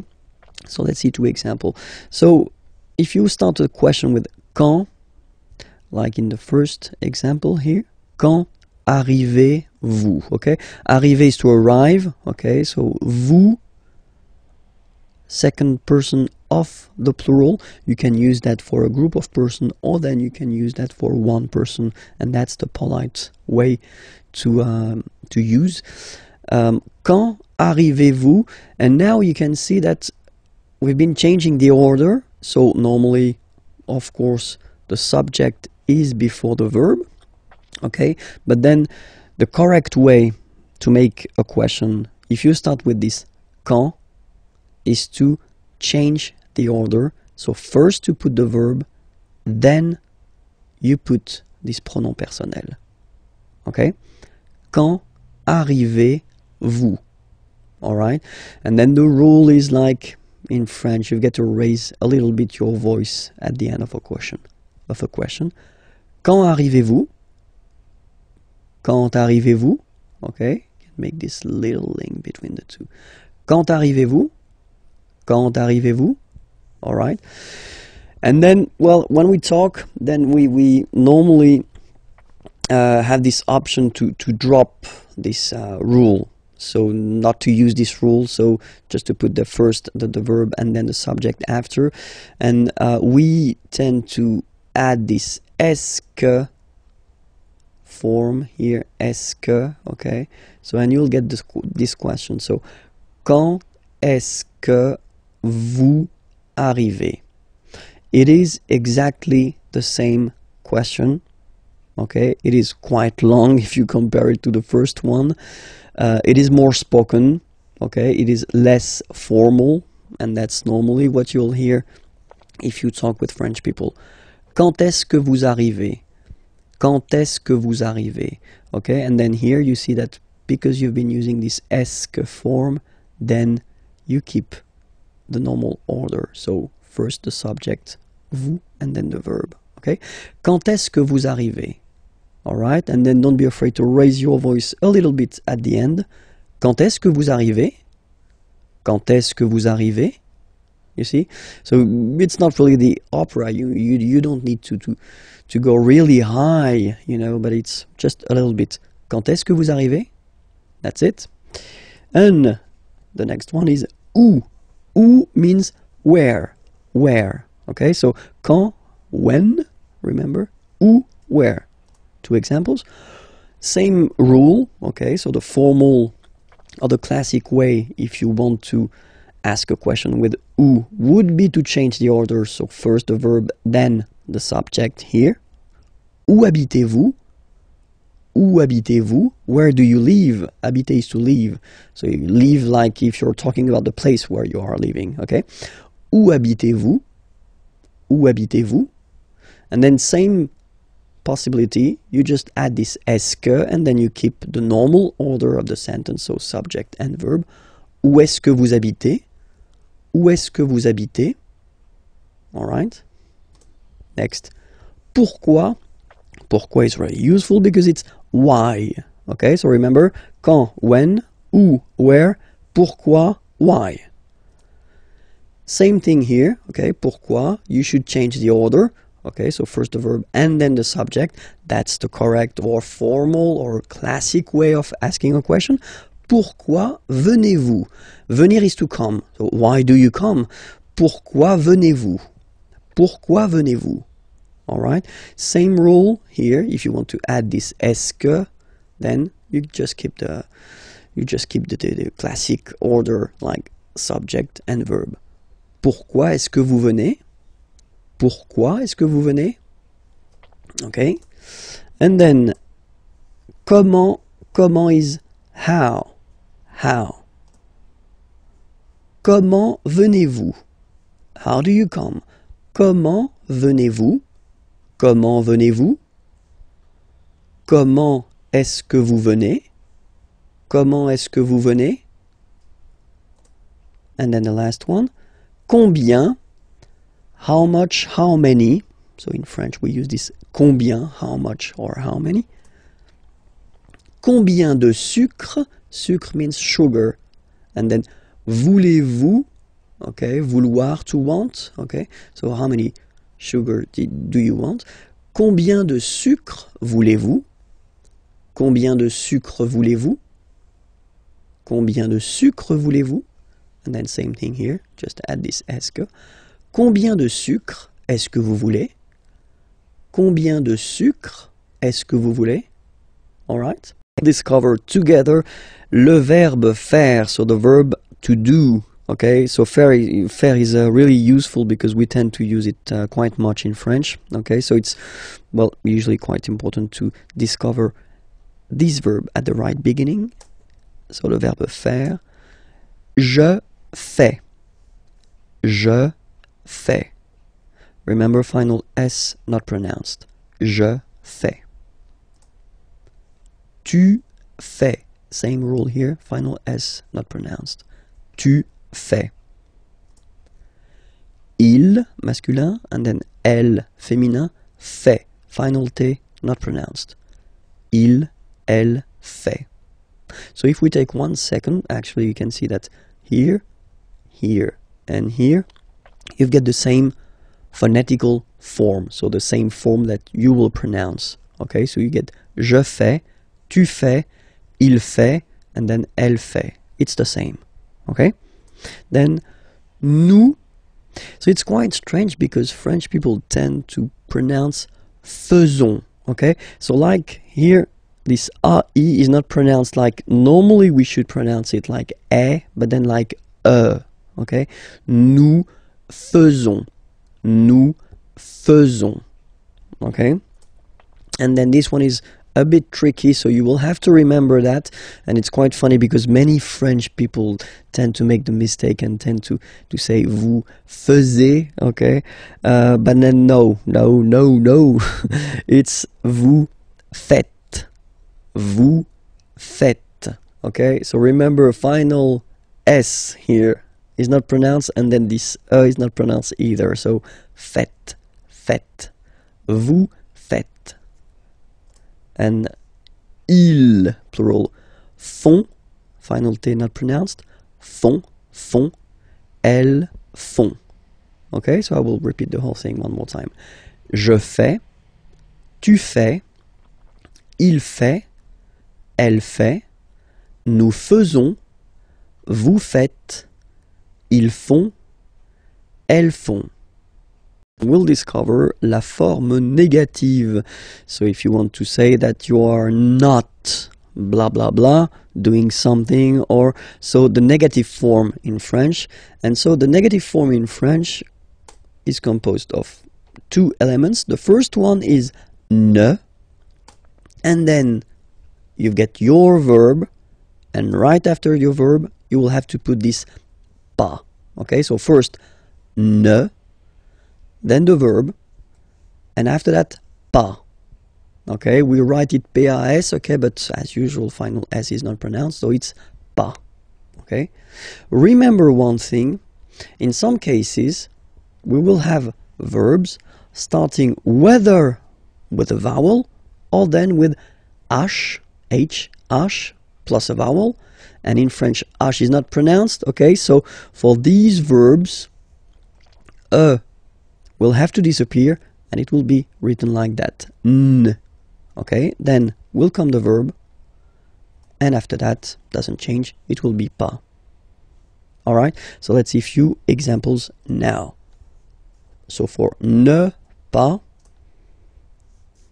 so if you get a sentence like il parle avec moi. So il parle, he is talking, avec, with, moi, me.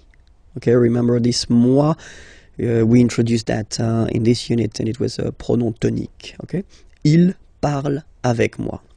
So if you want to put the negative form of this sentence, so remember, first part ne, so before the verb, then you put your verb, parle, basically you don't change it, just put it there, parle, and after that you put the second part, pas.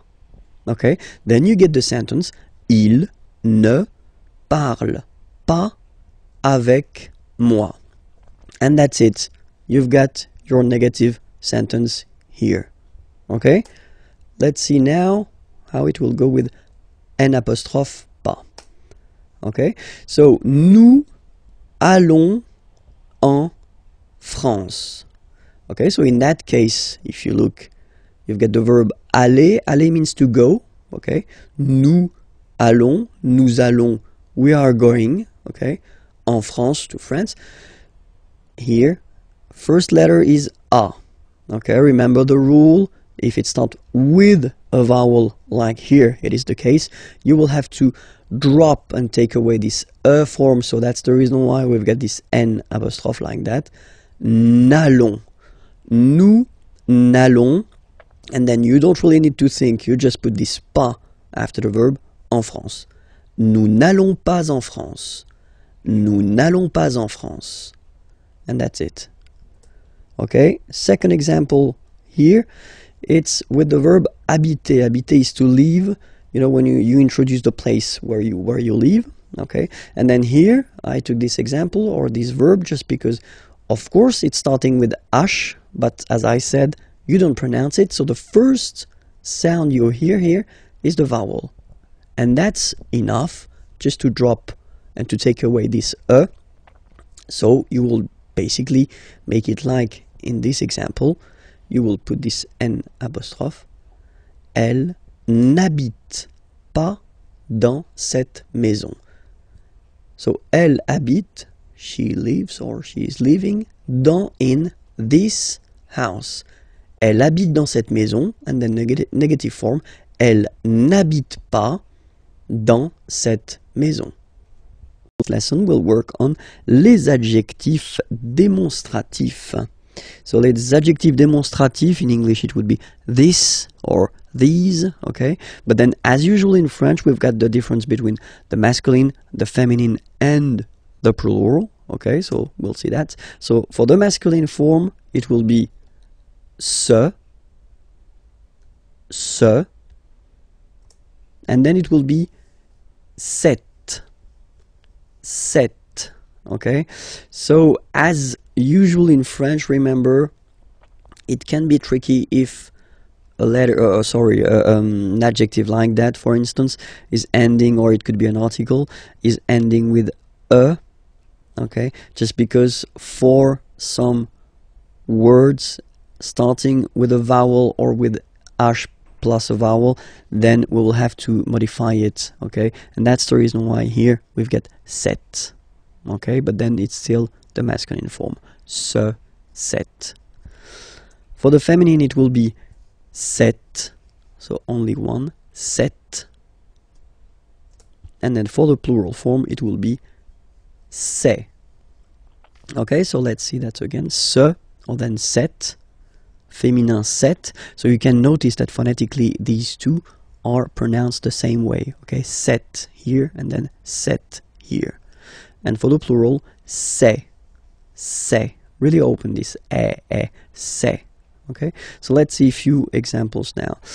The first one, so I did take this train. Train is train, okay, so it's masculine, so it starts with T, so no problem. You will put this ce train, okay. It would be translated like this train, ce train. Okay, here you've got ordinateur. So ordinateur, a computer, okay, and it's masculine, un ordinateur, okay.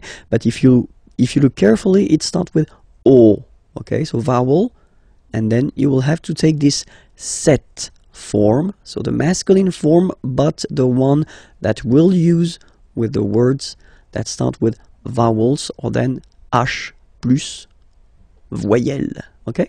So cet ordinateur, this computer, cet ordinateur, okay. And then here we've got the word homme, man, okay, but then it starts with H, as in French H is not pronounced, so the first sound that we hear is O, okay, and then it will follow the same rule. You'll have to use the masculine adjective démonstratif, but this form, cet homme, alright. Femme, woman, cette femme, this woman, cette femme, okay, and then the last one, personne, persons, pluriel, ces personnes. Ces personnes. Okay, so let's repeat them one more time. Ce train, cet ordinateur, cet homme, cette femme, ces personnes. In this lesson, and we'll work on the way to conjugate les verbes réguliers, so the regular verbs of the first group, okay, and then with er, so let's start now. So let's take an example. The example is parler. Parler is to speak or to talk, okay, and then if you have a look at it like that, you can basically divide this verb in two parts. The first part, parle, and then second part, er. So it does mean that this verb ending with er is belonging to the first group of verbs. In French we've got three groups, okay, the two first are regular and the last one, the third one, is irregular. So this is one verb ending with er. It does mean that it belongs to the first group and it won't be tricky or so difficult to conjugate. So we'll see together how to conjugate this verb. The first person, like je here, so you will put this parle again, so remember, and after that you just put the ending e, and then the way to pronounce it is je parle, parle. So remember, we put it, okay, but then we don't really pronounce it, je parle, okay. Then for tu, you will have to put es, okay, phonetically tu parles. So you've got the two first forms, you pronounce them the same way. You write them differently, of course, because you've got here, and then you've got and s, okay, but then phonetically they are the same. Je parle, tu parles, okay. So let's see what you'll get for il and elle, and well, as you see, you've got il parle, elle parle. So it's the same form here. So if you really want to only speak and only use orally the language, well, it's quite easy to conjugate these verbs. Je parle, tu parles, il parle, elle parle. Okay? For nous, okay, we'll have, well, let's say the classical ending for nous, and it will be ons. Classical because you will see that with the other groups as well, it's quite common to have this ons for nous, okay? Nous parlons, okay? Remember, final s is not pronounced, okay? And then this on together, they will give you the sound on, okay? Nous parlons, all right? Let's see now for vous, vous parlez, okay? Remember, a z, when you combine them together, you get the sound e. Vous parlez, all right? And the last one, so even if you've got this ent, well, don't hate me, but you won't pronounce these letters, okay? You have to write them for the plural form, but you don't pronounce them, so you get il parle, elle parle. So the good news is that you've got here je parle, tu parles, il, elle parle, and then if you check it here, il, elle parle. So it's the same phonetical pronunciation or phonetical form, sorry, okay? And then you've got nous parlons and then vous parlez, all right? So here, remember the endings, you will have to write them, okay? All right, so we'll take another example. Regarder is to watch, okay? So you can see that the verb is ending with er, okay? So you just take this er away, and then you keep this radical form, like we say in French, only this form, okay? So you will get je regarde, tu regardes, il regarde, elle regarde, nous regardons, vous regardez, il regarde, elle regarde. Okay, so one more time here. Regarde, regarde, regarde, and then regarde. So phonetically, only one form here. And then regardons, regardez. All right? remember that even if this beautiful verb aller, that we tend to use quite often because it means to go, okay, even if it ends with er, it is not regular at all. In this lesson, we will count together, yeah, so from 20 to 50, de 20 à 50. I hope you're ready because it's starting right now. 20, 21, okay, so remember to make this little link, 21, 21, 22, 22, 23, 23, 24,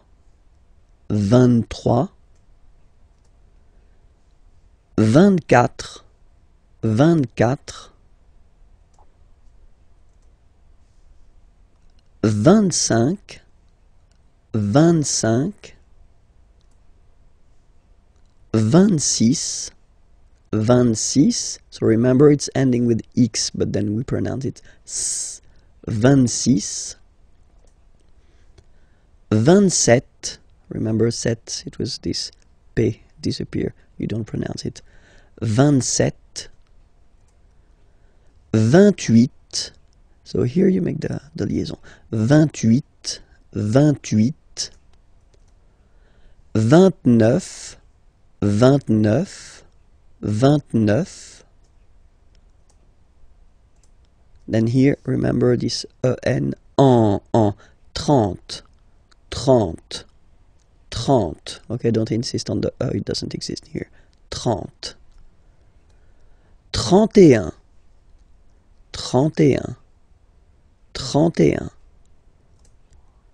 32, 32, 33, 33, remember final S doesn't exist, 33, 34, 34, 34. Remember in French the rule is that if you start with, well, if you get this combination Q, U, A, well, you will pronounce it K, K. Same thing for the other vowels, okay? So because that's the rule, after Q, normally we put U and then another vowel, but then this U, well, basically it's not pronounced, okay? So K, 4, 34, 35, 35, 36, 36, 37, 37, 38, 38, 39, 39, 40. Okay, so same rule as previously, as for 4, okay?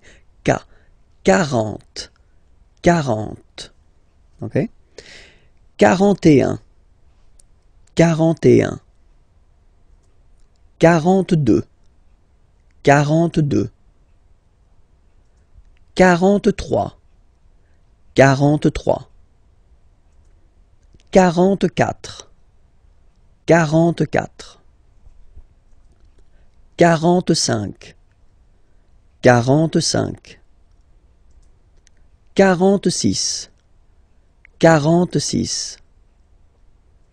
43, 44, 44, 45, 45, 46, 46, 47, 47, 48, 48, 49, 49, 50, 50.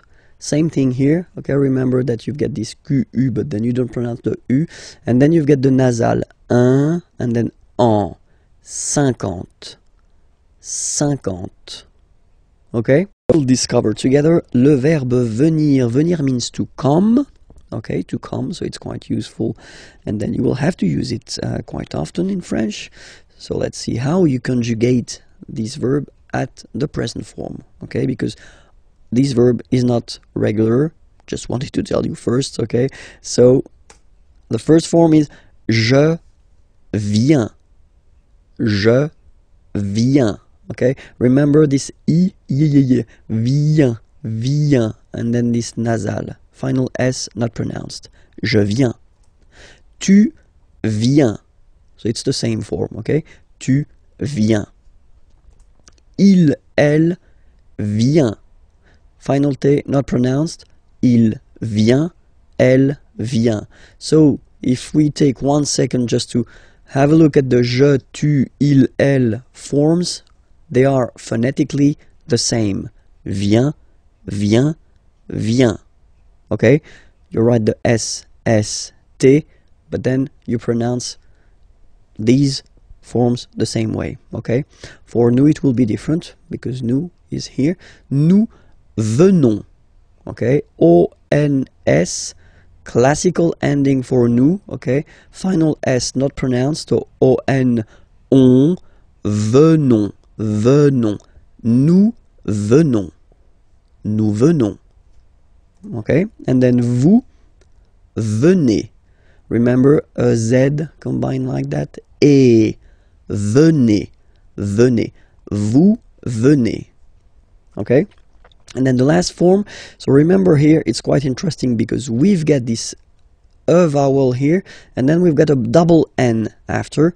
Okay? And the rule in French is that when you get this E and a double vowel after, you will have to pronounce this E like E. Alright? So, vienne, vienne, vienne, vienne. Okay? Ils viennent, elles viennent. Ils viennent, elles viennent. Alright? E-N-T, you don't pronounce them. Ils viennent, elles viennent. Alright? So, je viens, tu viens, il vient, elle vient, nous venons, vous venez, ils viennent, elles viennent. Alright? This lesson will work on vocabulary and then the vocabulary connected to la famille, so the family, la famille. And then we'll start with the grandparents. Les grands-parents. Les grands-parents. Remember, you don't pronounce this final S here. Grands-parents, okay? So, le grand-père, grandfather. Le grand-père. Remember, E accent grave like that. It's this opened père. Le grand-père. Le grand-père. And then the feminine form, grandmother, la grand-mère. La grand-mère. Okay, so les grands-parents, le grand-père, la grand-mère. Okay, so let's see now the parents. Les parents, le père, the father, le père, la mère, the mother, la mère. Okay, so les parents, the parents, le père, la mère. Alright?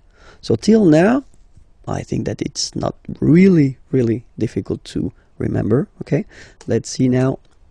Les enfants. Okay? So first, I don't make the liaison. Les enfants, just for you to see that we've got this en, and then we've got this en as well. Same pronunciation here. Enfant. Don't pronounce the T, you don't pronounce the S. Enfant, okay? And now we can focus on the liaison here. So you should make the little link. Les enfants. Les enfants. Okay? Enfants, children. Les enfants, the children. So let's see. It will be the masculine form, so the son, okay? So it's le, and then even if you've got this L, well, basically you don't pronounce it, and then strangely you pronounce the final S. Le fils. Le fils. Le fils. Le fils. And then the feminine form, the daughter, la fille. Yeah. Okay, so this L here and E will give you the sound Y. La fille. La fille. Okay, so make the difference between the masculine form, le fils, and then the feminine form, la fille. Okay? So, les enfants, le fils, la fille. Okay? And then the grandchildren, but then in French we use the petit is like small, okay? So, les petits enfants, make this liaison here. Petits enfants, okay? Les petits enfants. So grandson would be in French petit-fils, okay? So le petit-fils, and then the feminine form, la petite. So I insist because here it's t, okay? So really you need to make the difference between the masculine form petit and then the feminine form petite, okay? So la petite fille. So let's repeat them. Les petits enfants, le petit-fils, la petite fille. Okay? And then, when you're talking about your in-law family, well, in French we use this beau and belle, so it's beautiful, okay? So the beautiful family, you're talking about your in-laws, okay? So la belle famille. Remember, I, la belle famille, okay? So père, okay, father, so father-in-law, okay, in French it's le beau-père, the beautiful father. Le beau-père. So remember this a, u combination of vowels only give you the sound o, beau, okay? Le beau-père. Mother-in-law, la belle-mère, okay, so let's see them one more time. La belle famille, le beau-père, la belle-mère, all right? And then brother-in-law, le beau-frère, so frère is brother, okay? And then feminine form, here you get sœur, okay? So sister-in-law, la belle, so we put the belle form here because it's the feminine form, sœur, la belle-sœur. And in this lesson we'll discover the questions in which you will find qui, que, or then quoi, okay? So let's discover now qui, okay? Qui means who, okay? So if you want to ask a question regarding someone, like in these two examples, so the first one, who is he? Qui est-il? Okay, so remember the normal way when we start a question with qui, or then as we saw in the previous lessons, okay, you will have to change the order and to put your subject, il, he, here, after the verb. Qui est-il? And then you make the liaison. Qui est-il? Who is he? Qui est-il? Or then, let's see a little example here. Qui vient? Vient is venir. Yeah, is to come, sorry. So, qui vient, who is coming, avec toi, with you, ce soir, this evening. Qui vient avec toi ce soir? So, he's coming with you this evening.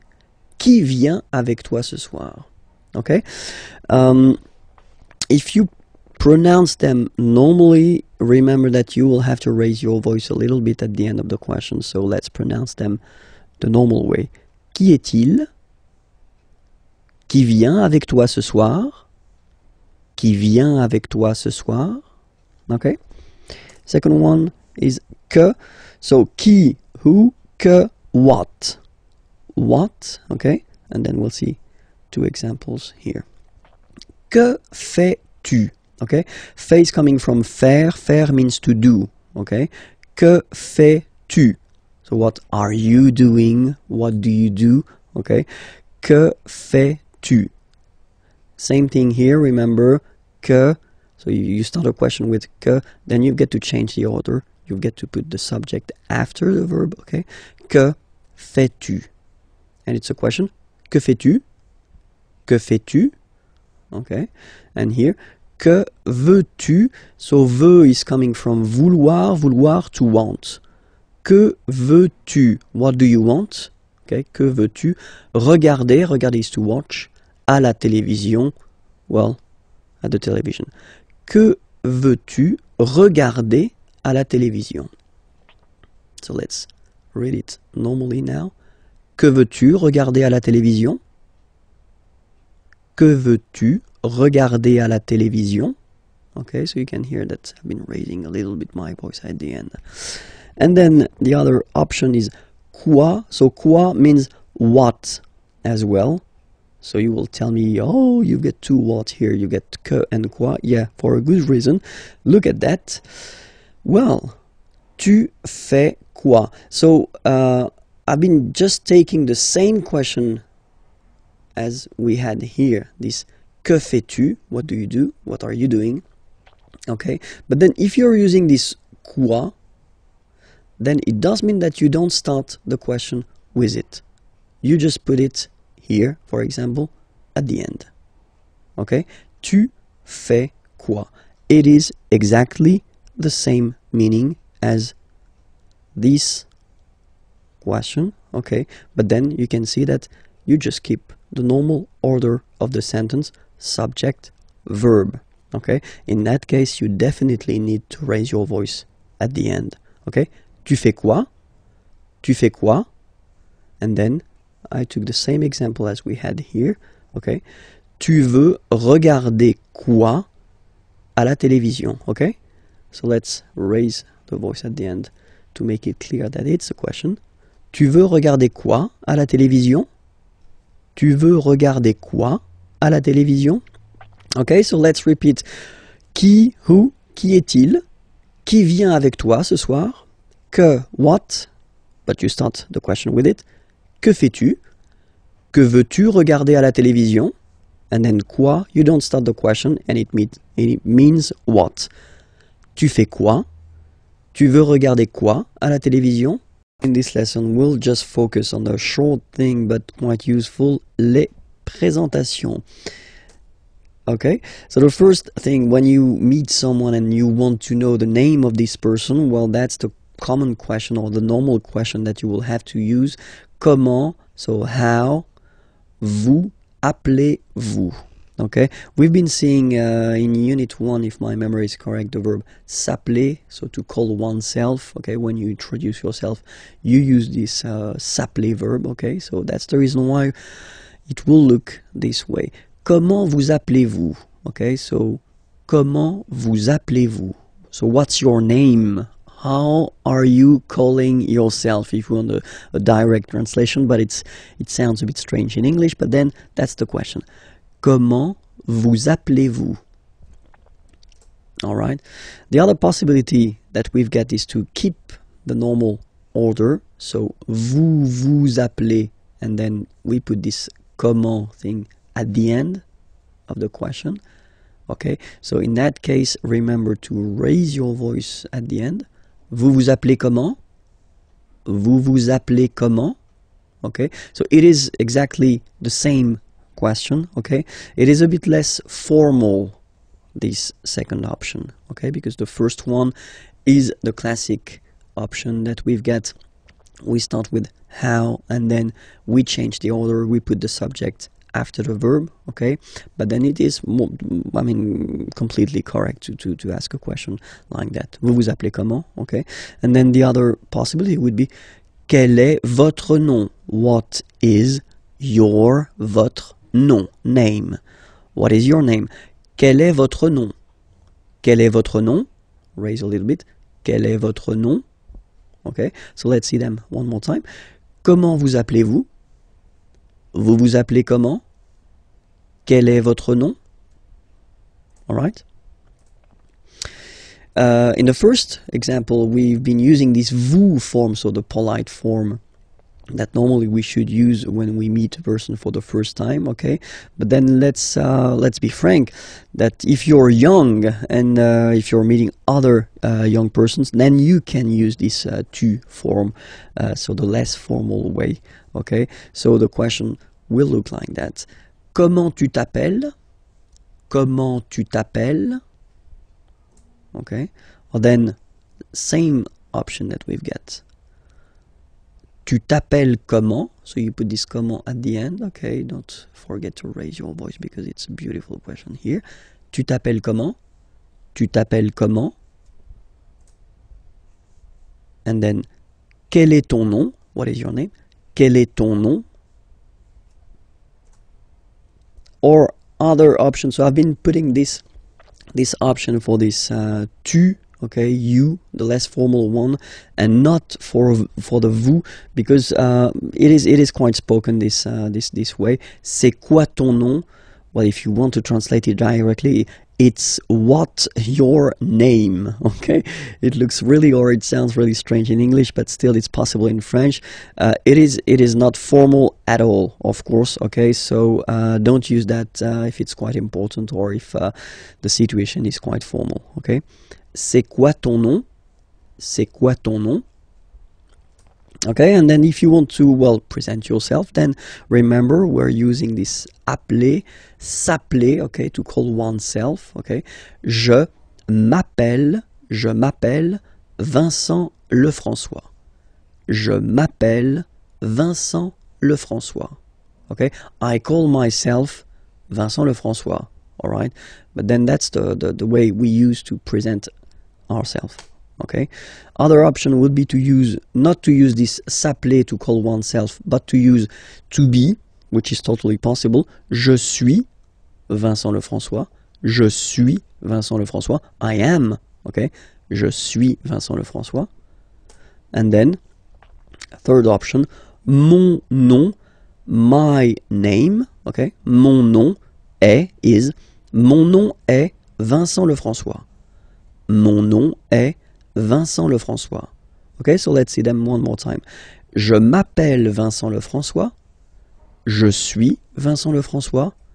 Mon nom est Vincent Lefrançois. This lesson will discover la situation de famille. So if you want to say what is your situation, your personal situation, then that's the correct lesson to watch now. Let's start. Je suis célibataire. So I know that many of you will laugh when they will see this beautiful célibataire word. It doesn't have any other indication but the fact that you are single. Okay, so if you want to say that you are single, whether it's the masculine form or the feminine form, it will be like that. Je suis célibataire. I am single. Okay, second option. J'ai un copain. Okay, boyfriend would be copain, okay, and then it's the feminine form here, girlfriend, copine. J'ai, so j'ai, I have, okay, j'ai un copain. I have a boyfriend. J'ai un copain. Féminin, j'ai une copine. I have a girlfriend. J'ai une copine. Okay, so if you're in couple, en couple, je suis, I am, je suis en couple. Je suis en couple. So here you want to indicate that you are living with someone, but then you're not married, okay? Je suis en couple. You can make the liaison here.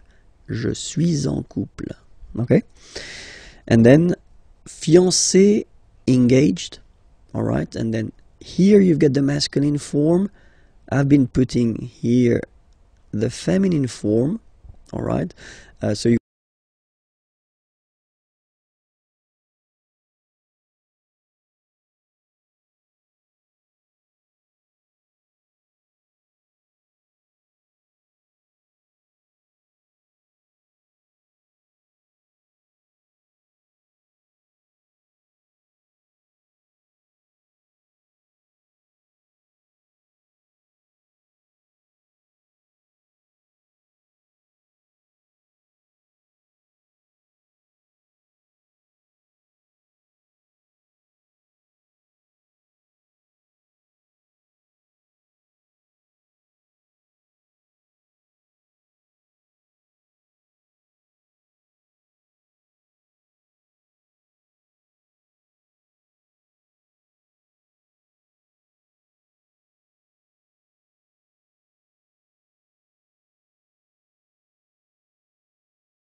next lesson, we'll see how to conjugate the verbs ending with IR. So not all the IR verbs are belonging to the second group, but some of them, and then we'll see how to conjugate them at the present form. Okay, so we'll take an example. The example is finir. So finir means to finish. Okay, and then you can see that it's ending with IR. All right, so we'll do it like that. We'll divide it in two, so FIN, and then we take away this IR ending. All right, and we'll just keep this form here, FIN, to construct the present. So you take it and you put it here, and after that you will add this ending. So for je, it will be IS.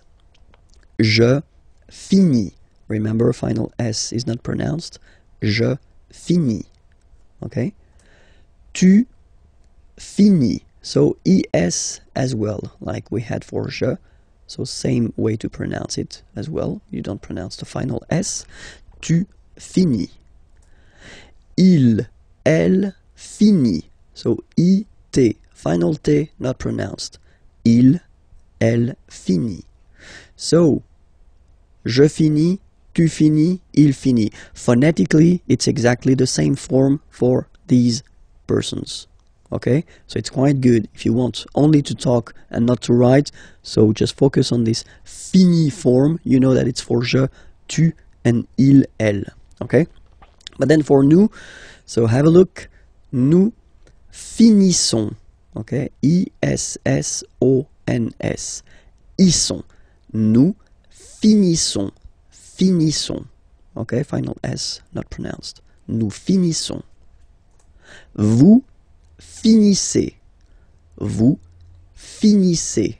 Okay, a Z at the end gives you the sound E. Okay, finissez. Finissez. Vous finissez. Ils finissent. So remember, as usual, when we've got the verbs ENT not pronounced. Ils finissent. Elles finissent. Alright, so let's see them one more time. Je finis. Tu finis, il finit, elle finit, nous finissons, vous finissez, ils finissent, elles finissent. All right, let's take another example. Unir, to unite. Okay, same rule. We just keep this UN and then you spot the ending, you take it away, and you will keep the UN to construct. So, j'unis, same way. Tu unis, il unit, elle unit, nous unissons, vous unissez, ils unissent, elles unissent. Okay, so it's the same, exactly the same. So same group, same way to conjugate it. Okay, let's take choisir, third example. You spot it, ending with er here. Choisir means to choose. Okay. Then, same way. Je choisis, tu choisis, il choisit, elle choisit, nous choisissons, vous choisissez, ils choisissent, elles choisissent. Then we'll discover together, well, the plural form, how to construct or how to make a plural form. So it's le pluriel en français. So let's start now. So we'll take this example, okay, basic example. A friend, un ami, okay, un ami. Okay, so here you can see that we've got this article indéfini, un, at the masculine form, singular form, and then we've got ami, friend, like that, at the singular form as well.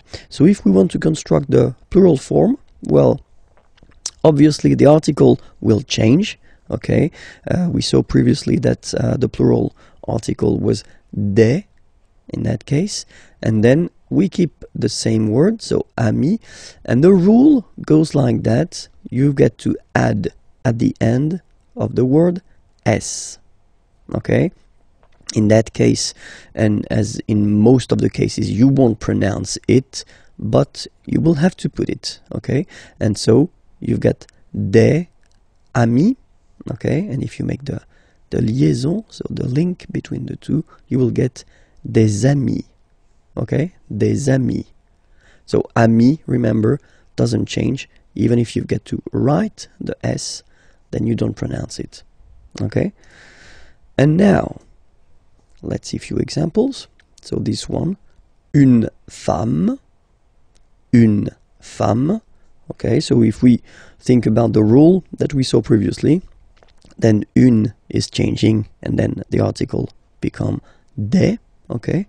Femme, you write it like it was at the singular form, and then you just add this S at the end, and as we said, you don't pronounce it, so you get des femmes, okay? Des femmes. So une femme, singular, and then des femmes, right? And then un homme, if we make this little link between the two, un homme, and then we'll put this word at the plural form. So same thing here. So this article indéfini un is becoming des in that case, and then you rewrite the word homme, and after that you just put the S at the end. You don't pronounce it, so you get des hommes, okay? Un homme, singular form, des hommes, plural form, okay? And then I took, this example with this article défini le, okay? So le livre, okay? If you want to put the plural form, then the article here becomes les, so that's the plural form, okay? Les, and then same rule, you just write livre, and then you put S at the end, but then you don't pronounce it. Les livres. Le livre, les livres. So it's quite interesting in this example here, because if you listen carefully, le livre, les livres, so the only way to know whether it's singular or plural is to pronounce correctly the article, in that case le, and here les. So it's really this le, and then les, that will make the difference between the singular form and the plural form, okay? As usual in French, we've got exceptions. So you get words that will end with this a, u, combination of vowels, like for instance une, o. So remember, when you get these vowels like that, then you get only the sound o, okay? Une o. So in that case, well, you won't add the S as like we saw previously, but then it will be, the rule is that you get to put X here at the end, but then same rule, you don't pronounce it. Des os, okay? Une eau, des os, all right? Second group, words ending with a, u. Here is an example, un tuyau, okay? Same rule here, you won't add S at the end, but instead of S you will put X, okay? Des tuyaux. Same rule, you don't pronounce it. Des tuyaux, okay? Un tuyau, des tuyaux. So the only difference will be with the article, because the word will be pronounced the same way. And then the last group is the words ending with e. So let's take one example. Un feu, and basically the same rule. You don't put S, but you will put X instead, and then you don't pronounce it. Des feux, un feu, des feux. Okay, there is another group of words. So because normally the words ending with the OU, like that here, OU, and then the sound is OU, okay? Normally these words just behave like the others, so you just need to put S at the end.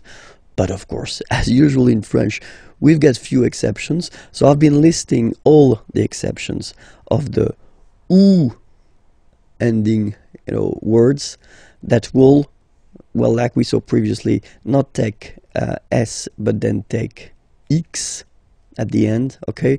But still, as usual, it's not pronounced, so it doesn't really affect the pronunciation, but it's just for you if you want to write them correctly at the plural form. Remember, it's not s but it's x, okay? So the first one, un bijou, okay? So I did put the translation here. Pluriel, des bijoux, okay? Then, un caillou, plural, des cailloux. Okay, remember, you don't pronounce it, the final X. Then, un chou. Okay, remember, when you combine this C and H, you get the sound sh. Chou, un chou. Pluriel, des choux. Okay. Un genou, des genoux. Un hibou, des hiboux,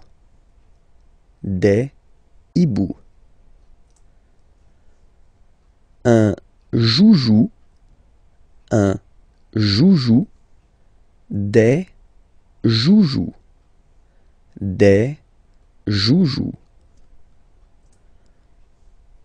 un pou, des poux.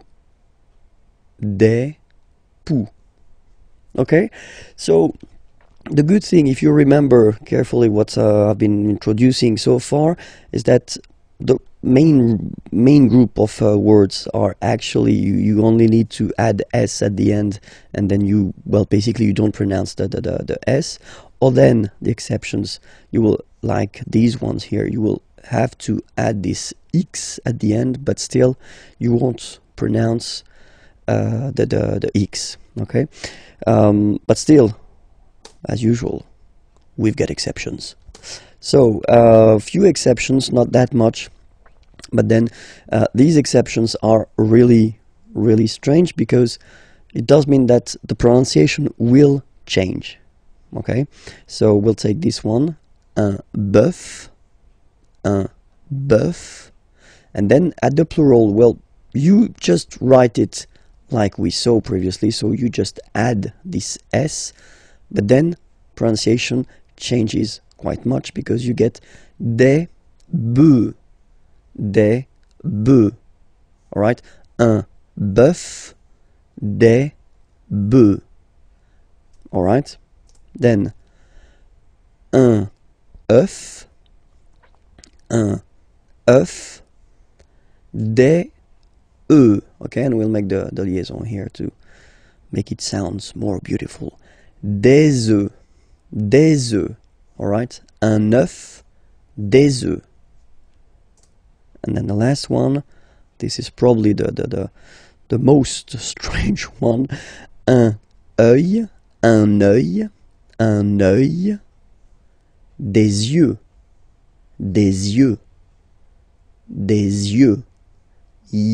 yeux, okay? Don't pronounce the final X as usual. Des yeux, alright? Let's cover together le verbe pouvoir. Pouvoir means to can, okay, so it's quite useful. And then we'll discover it because, well, it's not a regular verb, so it's always quite interesting to take a few minutes to really work on it and try to remember the way it is conjugated at the present form, okay? So the first form that we'll have is je, as usual, so je peux, okay? Final X not pronounced here, okay? So you've got X, but you don't pronounce it, so basically you get the sound peut, je peux, okay, so I can, je peux, okay. Then tu peux, same pronunciation and same spelling or writing, okay. P-E-U-X, okay, don't pronounce the final X. Tu peux, okay. Je peux, tu peut. Then il, elle peut. So you will put T at the end, you don't pronounce it. Il peut, elle peut. Okay? So if you look carefully, you've got peut here, you've got peut here, and you've got peut here. Okay? So for the three first, or four, because there is the feminine form as well, for the four first persons here, well, it's the same phonetical form. It's peut. Okay? And then nous. So classic ending for nous, this ONS ending for nous. Okay? Nous pouvons. Nous pouvons. Okay? You don't pronounce the final S. Nous pouvons. Then vous pouvez. Okay? Classic ending as well for the vous form. A Z like that. Okay? Remember you pronounce it E. Okay? Vous pouvez. Vous pouvez. And then plural form, ils, elles peuvent. Ils, elles peuvent. Okay, so be careful because as you can see, you've got this EU here, EU here, EU here, and then it's coming back here as well. Okay, so the only OU that does connect to the infinitive here, pouvoir, it's only for nous and vous. Okay, so let's read them one more time. Je peux. Tu peux, il peut, elle peut, nous pouvons, vous pouvez, ils peuvent, elles peuvent. Okay? As usual, this ending, this ENT ending, you write it, you don't pronounce it. Okay? Peuvent, peuvent, peuvent. Okay? So it's really useful. You should really, definitely know it by heart. Okay? So try your best. Well, watch again this video if you need it, and then I hope it will enter in your head quite easily. Okay, let's see some example now. Je peux chanter. Okay, je peux chanter. So you can see that in that case, when you construct a verb, you construct a sentence with the verb pouvoir, here you've got a second verb, chanter, and it means to sing. Okay, so I can sing. Well, you should all the time put the second verb at the infinitive form. Okay, so when we talk about the infinitive form, normally it's the basic form of the verb. Okay, je peux chanter. Another example, tu peux partir. Partir is to leave. You can leave. Tu peux partir.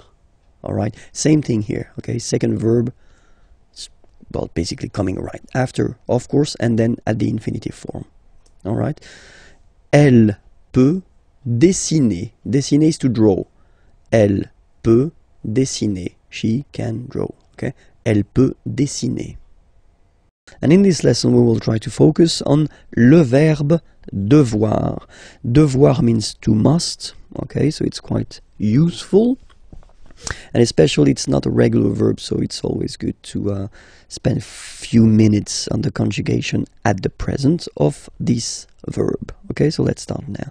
Let's see. So le verbe devoir, to must, at the present form.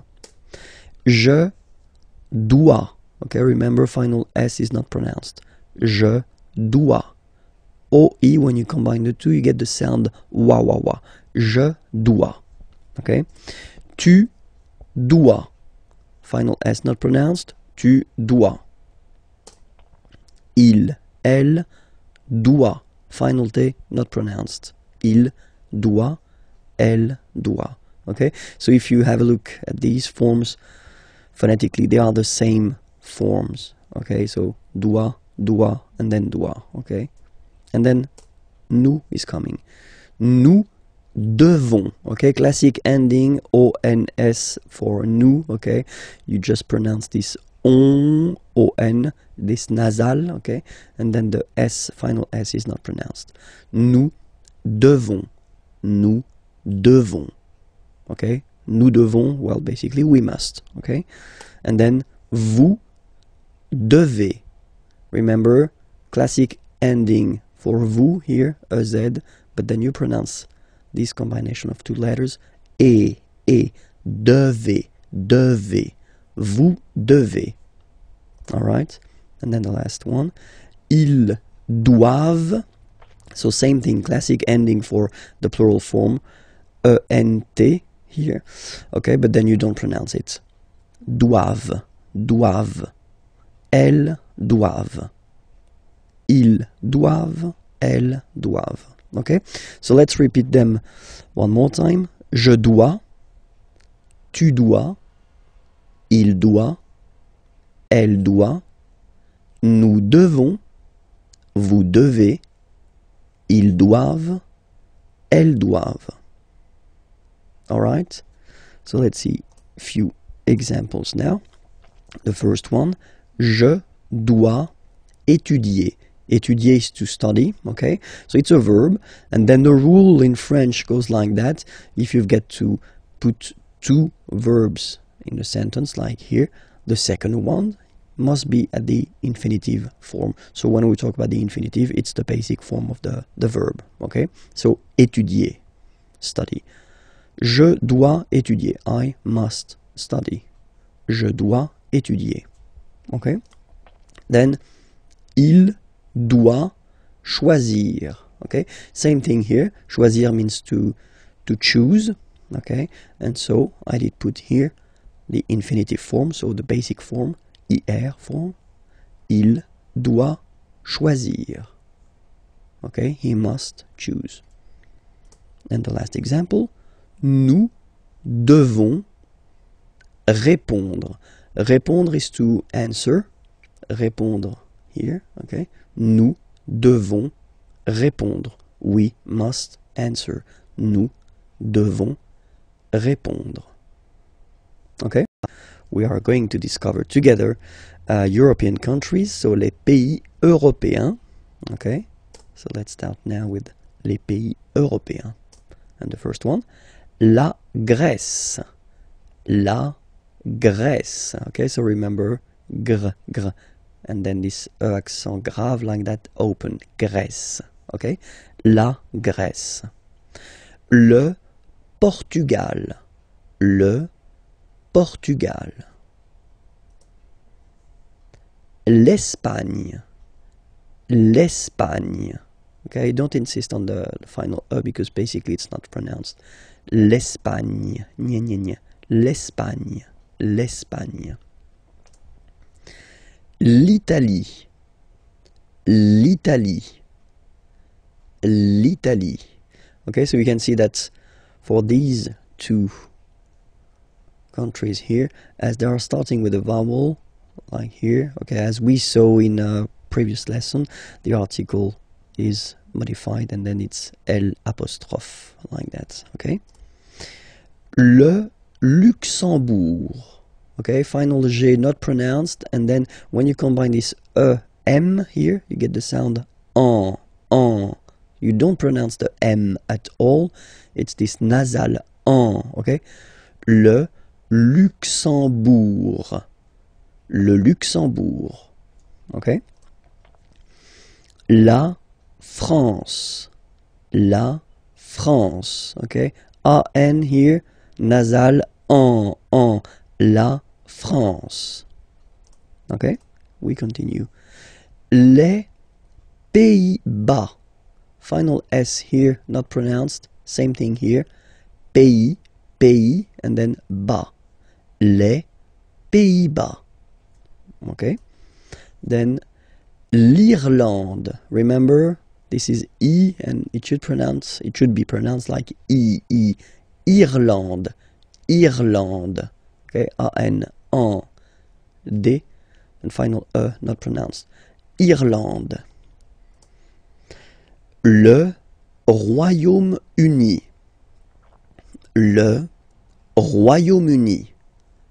Le Royaume-Uni. Okay? L'Allemagne. L'Allemagne. Nya, nya, nya, nya. Remember this G, N, E, it can be quite tricky at the beginning to produce, I mean, the sound ny, okay? But really you should work on that because it's quite, well, it's not coming all the time, but it's not rare. I mean, the sound is not rare in French, okay? Ny. L'Allemagne, l'Allemagne, okay? La Belgique, okay? Remember Q, U, E here, you will get only the sound K, K, okay? Belgique, Belgique. So it's not Belgique, not at all, okay? Because it's only the K, K. Belgique, okay? Le Danemark. So same sound here, this K and then this Q-U-E, well, they will produce the same sound here. Belgique, le Danemark, okay? L'Autriche, okay? Remember, sh here. L'Autriche, l'Autriche, okay? La Suède, la Suède, Suède. Remember, accent grave, it's really open. Suède, Suède, la Suède. La Finlande, I-N here, nasal, un, A-N, nasal, en, and then D, final E, not pronounced. La Finlande, okay? L'Estonie, final E, not pronounced. L'Estonie, l'Estonie. La Lettonie. So remember when you've got this E and then a double letter like that, T, T, okay, then you will have to open your E and it will become E, le, Lettonie. La Lettonie. La Lituanie. Remember in French, sorry, H doesn't exist, okay, so you don't pronounce it, and it's li, tu, a, ni, Lituanie. La Lituanie. Okay, continues. La Pologne. Nya, again. La Pologne. La République tchèque. So remember, Q-U-E, K, Tchèque. La, and then here as well, République. La République tchèque. Okay, la République tchèque. Chypre. Chypre. So remember, we've got this Y letter here, but then phonetically when you pronounce it, it's like I, okay? Chypre. Okay? Malte. Same thing here, you don't insist on the final E. Malte. Malte. La Slovénie. Remember, you get this E accent aigu here, it's E. Slovénie. Final E, as usual, not pronounced. La Slovénie. Okay? La Hongrie. So remember, H doesn't exist, so you don't pronounce it. So it starts with O-N, on, and then gris. Final E, not pronounced. La Hongrie. La Hongrie. Okay? Les nationalités. So basically I've been making this nationalities lesson based on the previous lesson. So leçon D. Okay, so I definitely invite you to check the leçon D if you want that everything is clear for you. Okay, but then les nationalités, and it's starting right now. La Grèce. Grec, so I will put each time the masculine form for the nationality, Grec, and the feminine form here for the nationality, okay? So you get the country, la Grèce, and then you get Grec, masculine form, Grec, feminine form. You write them differently, but then, if you listen carefully, Grec, grec, you pronounce them the same way. Okay? Le Portugal, portugais, portugaise. Okay, so listen carefully. Portugais, portugaise.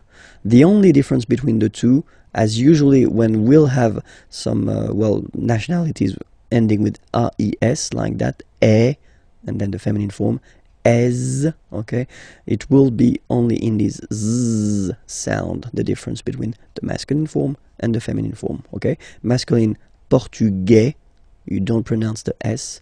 Feminine form, portugaise, you pronounce this z sound, okay? And then l'Espagne, espagnol, remember, espagnol, espagnol. So you get this final for the feminine form, but then phonetically it's the same. L'Italie, italien, italienne. Remember, when you get this followed by a double consonant like here, then you will have to open it. Italienne, italienne. Okay? Le Luxembourg, luxembourgeois, luxembourgeois, and then feminine form, luxembourgeoise. Okay? Same thing here, only difference, joie, joie, joise, z. Okay, you insist on it. Luxembourgeois, masculine form, and then luxembourgeoise, feminine form. Then, la France, français, française. Okay, c'est, and then seize. Okay, français, française. All right, it continues. Les Pays-Bas, néerlandais, néerlandaise. Néerlandais, néerlandaise. Okay. L'Irlande, irlandais, irlandaise. Le Royaume-Uni, britannique. Okay, only one form, whether it's masculine or feminine, britannique.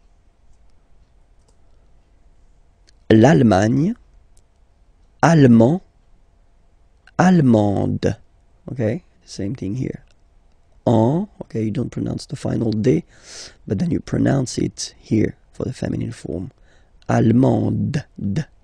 Okay, allemand, allemande. La Belgique, belge. So only one form here for the masculine and the feminine form. Le Danemark, danois, danoise. Z, okay, insist on that. Danois, don't pronounce the final S. Danoise, here you pronounce it. L'Autriche, autrichien, autrichienne. So same thing here. You get and then double N, you open the autrichienne. Okay, autrichien, autrichienne. La Suède, suédois, suédoise. Okay, suédois, suédoise. La Finlande, finlandais, finlandaise. Finlandais, finlandaise. L'Estonie, estonien, estonienne. Same thing here, double N, and then you open it. Estonienne, estonienne. La Lettonie, letton, lettonne. Letton, lettonne. La Lituanie, lituanien, lituanienne. Same thing here. You open the lituanienne. Okay? Lituanien, lituanienne. La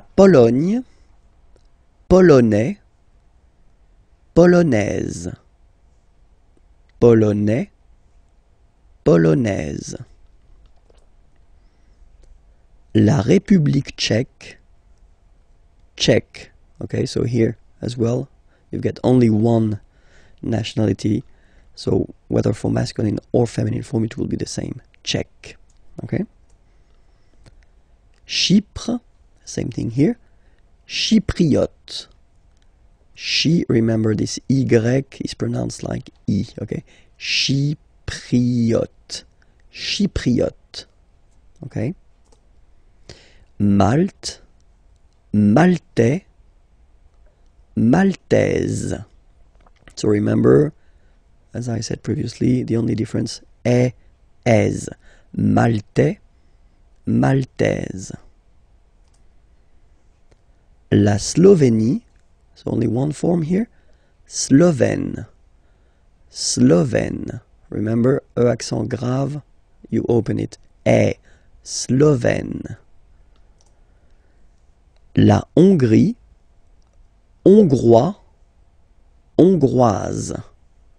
Okay, Hongrois, Grois, Hongroise. Okay, so here final S not pronounced for the masculine form, and then you pronounce it here for the feminine form. Hongrois, Hongroise. Okay, les Amériques, les Amériques. So let's see now. Les États-Unis. Okay, so if we make every links, we'll have it here and then here. Okay, les États-Unis, les États-Unis. Le Canada, le Canada. Le Mexique, le Mexique. Mexique. It's really the X. Huh? Le Mexique. And then remember this Q-U-E, it's only K. Mexique. Okay? Le Brésil. Le Brésil. Okay, you will pronounce the final L here. And then remember, accent aigu goes like E. Brésil. Le Brésil. L'Argentine. Okay, so you've got this nasal here. En, l'argent, and then tin. Don't pronounce the final E. It just gives you the pronunciation of the N. In. L'Argentine. L'Argentine. Le Chili. Le Chili. Okay, remember, C-H, sh. Okay, Chili. Le Chili. La Bolivie. Okay, final E not pronounced. La Bolivie. La Bolivie. Alright, so I assume everything is clear. We can repeat them one more time. Les États-Unis, le Canada, le Mexique, le Brésil, l'Argentine, le Chili, la Bolivie. Okay, and then we'll see now the nationality. So you will see here each time first the masculine form and then the feminine form. Okay, so les États-Unis, américain. So when you talk about the nationality, américain, masculine form, un, américain, and then feminine form, américaine, américaine. Okay, it's really open this A-I, américaine. Okay. Le Canada, canadien, yin, here, canadien, canadienne, yen. Remember, here you've got double N, so you've got to open the so it will become canadienne. Okay. Le Mexique, mexicain, un here, like we had in américain, A-I-N, mexicain, and then mexicaine, mexicaine. Le Brésil. Brésilien, yen, brésilien, like we had for Canadien, brésilien, feminine form. Brésilienne, yen, brésilienne. Okay? And then l'Argentine. Argentin, in, gives you this un sound. Argentin, okay? And then Argentine. Argentine. Okay, if you look carefully, well, basically the feminine form is the same as the name of the country, okay? Le Chili, chilien, yen, chilien, chilienne, chilienne, okay? And then la Bolivie, bolivien, yen, same, bolivien, and then feminine form, bolivienne, bolivienne. Okay, this lesson will discover together le verbe attendre. So attendre means to wait. Okay, so it belongs to the third group of verbs, so not the regular one, the irregular. So that's the reason why it's quite important to take a few minutes to discover together the way to conjugate this verb at the present form. Okay, so let's see now how it will go. So the first form will be j'attends, j'attends.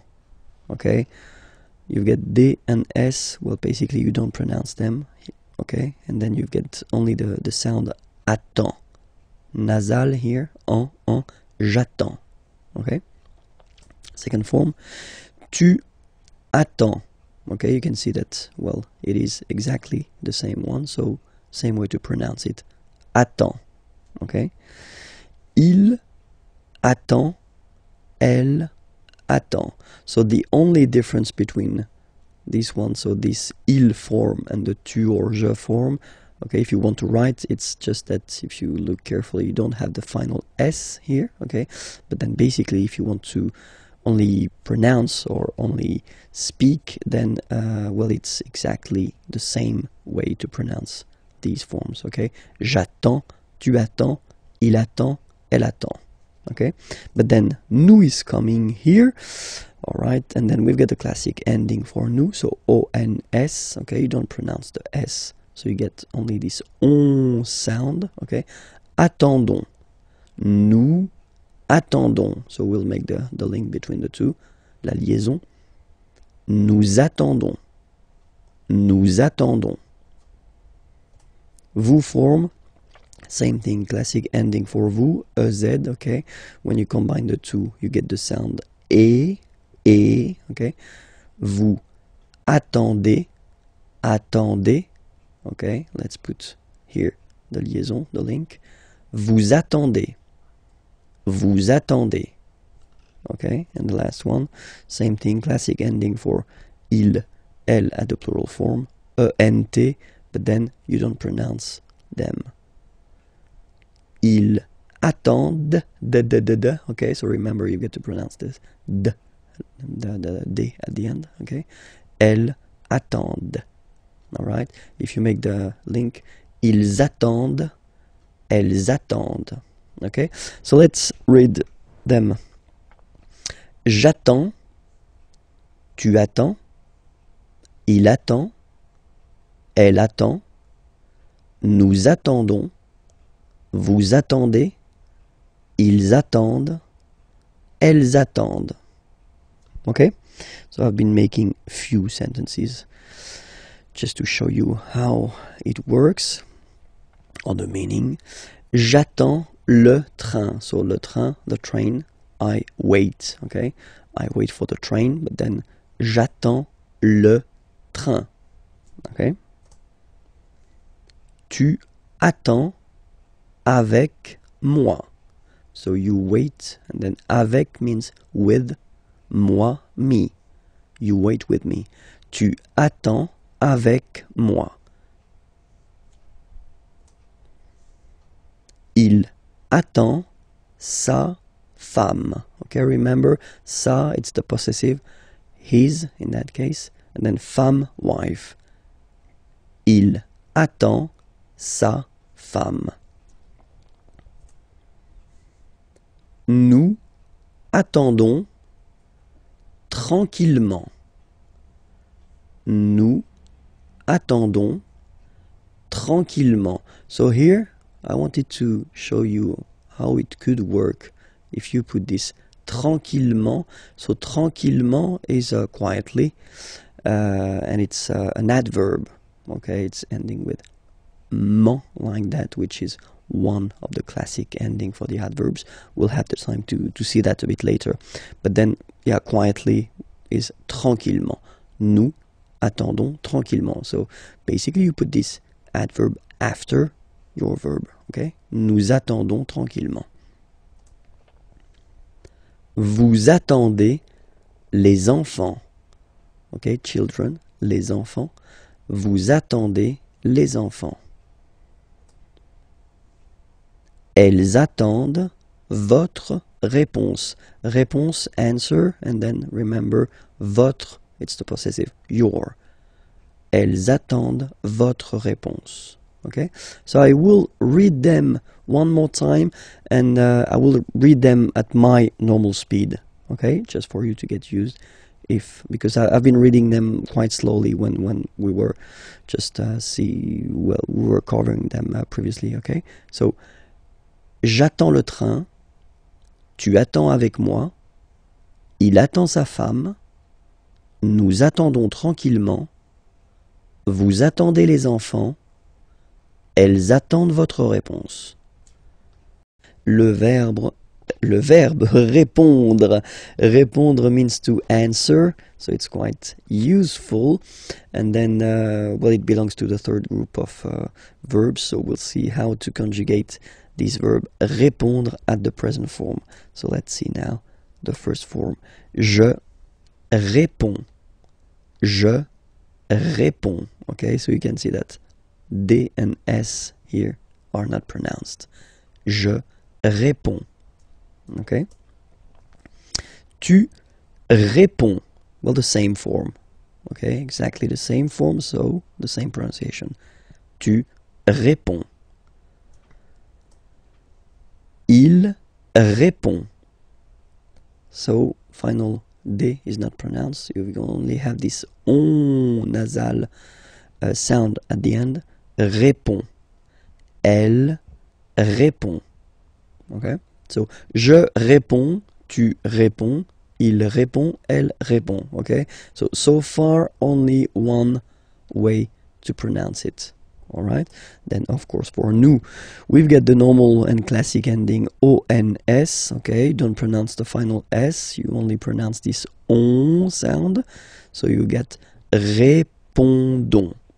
Nous répondons. Nous répondons. Okay? And then classic ending for vous as well. EZ. Okay? Remember, you combine these two letters, you get the sound E. So, répondez. Vous répondez. Vous répondez. Okay? And then the last persons here. Ils répondent. So same thing here, classic ending, ENT, but then you don't pronounce it. Okay? Répondent. Répondent. Ils répondent. Elles répondent. Okay, so let's see all the form one more time.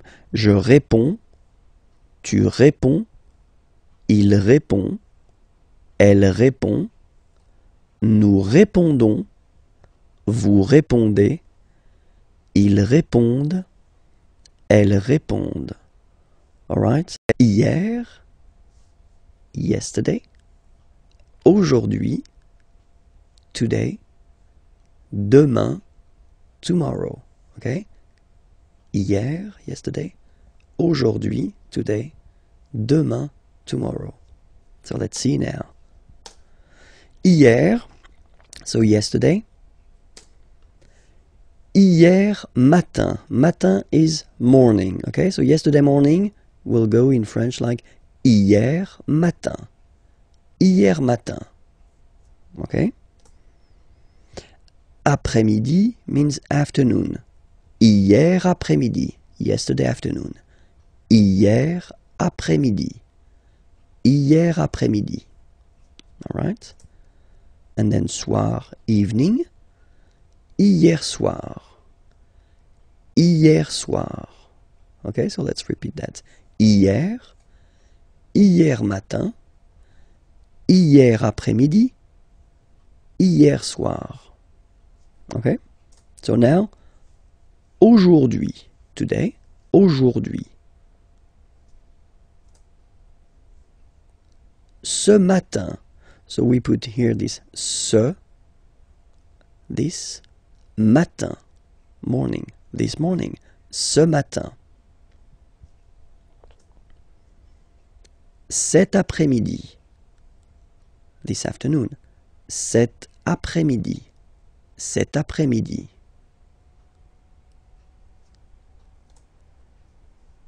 Ce soir, so soir, evening, this evening, ce soir, ce soir. Alright? And then, demain, so tomorrow. Demain matin, tomorrow morning. Demain matin. Demain après-midi, tomorrow afternoon. Demain après-midi. Demain soir. Demain soir. Tomorrow evening. Demain soir. So one more time. Hier. Hier matin. Hier après-midi. Hier soir. Aujourd'hui. Ce matin. Cet après-midi. Ce soir. Demain. Demain matin. Demain après-midi. Demain soir. 50, de 50 à 75 till 75, de 50 à 75. So let's see how they go. 50, 50, 51, 51, 52, 52, 53, 53,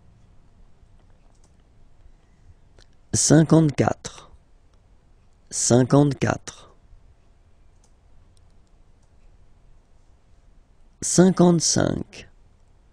55, 55,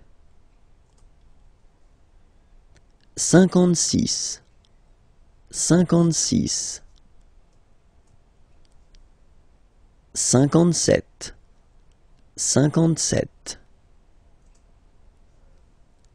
58, 58, 59, 59, 60, 60, 61, 61, 62, 62, 63,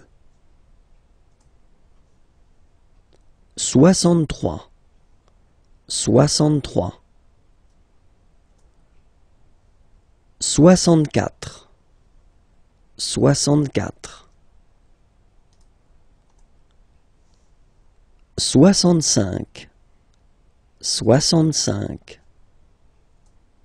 64, 64, 65, 65, 66, 66, 67, 67,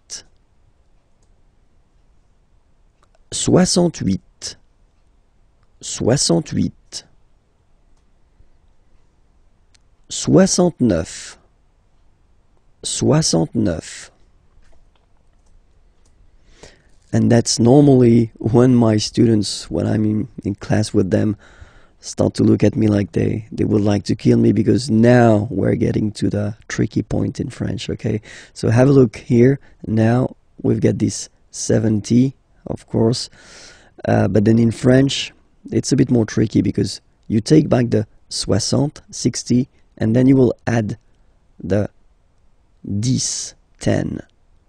Okay, so for this 70 session here, you will have to use this 60 and then 10, and so all the numbers from 10 to 19, you will have to put them right here after. Okay, so let's see how it goes. 70, 70, 71, 71. Okay, so you can see here now. 60, 60, and then 11, 11. 71. 72, 72. Same thing here. 60 and then 12. Okay. 73, 73. 74, 74. 75, 75. Okay, so we won't go further, not to be more traumatized, because I've got some nice surprises after that as well. Okay, so remember that well, till 70, well, it's quite not easy, because it's always difficult to remember the numbers, but still it's not that tricky. Okay, so remember that for 70 here, so from 70 to 79, you will have to use this 60, so 60, and then the numbers from 10 to 19. Okay, 10, 11, 12, 13, 14, 15, etc. So we'll see the rest in a coming lesson. So now what we'll do, we'll go to till 100, and then we'll see all the well, tricky and irregular forms. Okay, so if you remember, when we stopped, it was here. Okay, so 75. In French, we'll have to use this 60, so 60. Okay, and then after that, you will have to put this 15, 15. Okay, so remember, from 70 to 79, it will work the same way. So you will have to put this 60, and then the numbers from 10 to 19 after. Sorry, yeah, 19, yes. Okay, so in that case it's 75, 75, okay, 60, and then 15. Okay, next one, 76. Okay, so 60 and 16. Okay, 76. All right. 77. 77. 78. 78. 79. 79. And then 80. Okay, so for 80 it's 80. 80. All right. 81. 81. 82. 82. 83. 83. 84. 84. 85.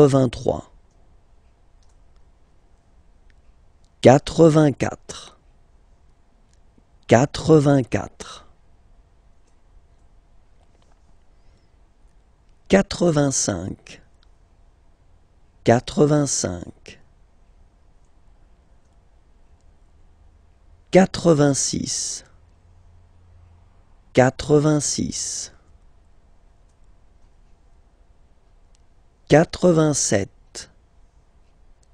86. 86. 87. 87. 88. 88. 89. 89. And now for 90, well, basically it would be the same thing as we had for 70. So you will take this 80, 80, and then you will add the numbers from 10 to 19 after. So 90, and then 91, so 91. So remember, 80, 80, and then 11, 11.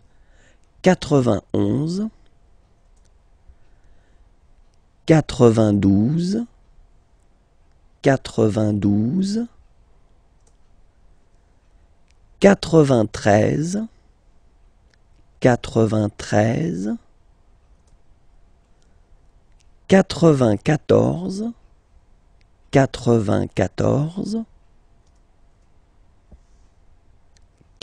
93, 93, 94, 94, 95, 95, 96, 96, 97, 97, 98, 98, 99, 99, and the last one, 100. Remember, final T not pronounced. 100. Okay? Discover this parce que form. So parce que means because. Okay, and it's really useful. So we'll see how to use it. Okay, so parce que here. So the first use of parce que is when you want to introduce the reason. Okay, so we've got two examples here. Il ne mange pas tout de suite. Okay, so here you've got the negative form, remember, ne, and then pas. Manger means to eat.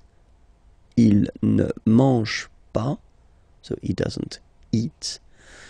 Tout de suite, well, basically it means right now.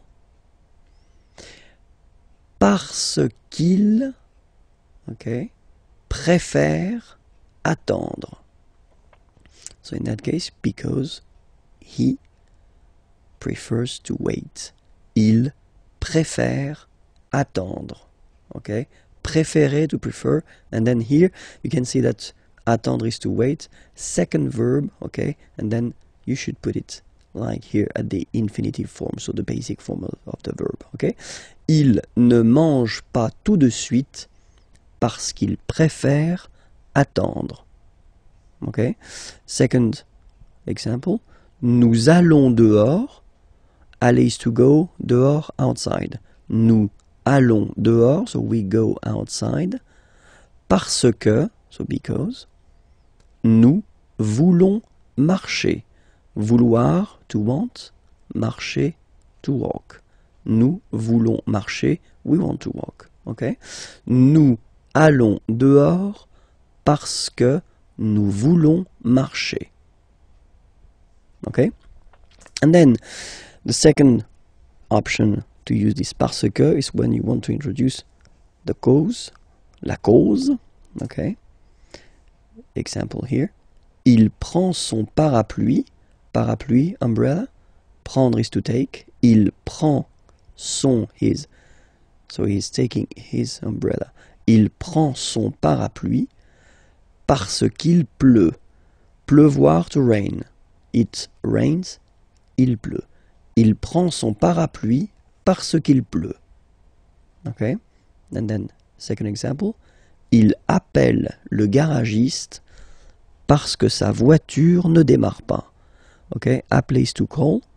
Garagiste is this nice person that will fix your car if it's broken or if it doesn't start, like in this example.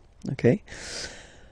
Parce que sa voiture, voiture is car, sa voiture, possessive, his car, and then ne pas, so you get the negative form here, and démarrer is to start.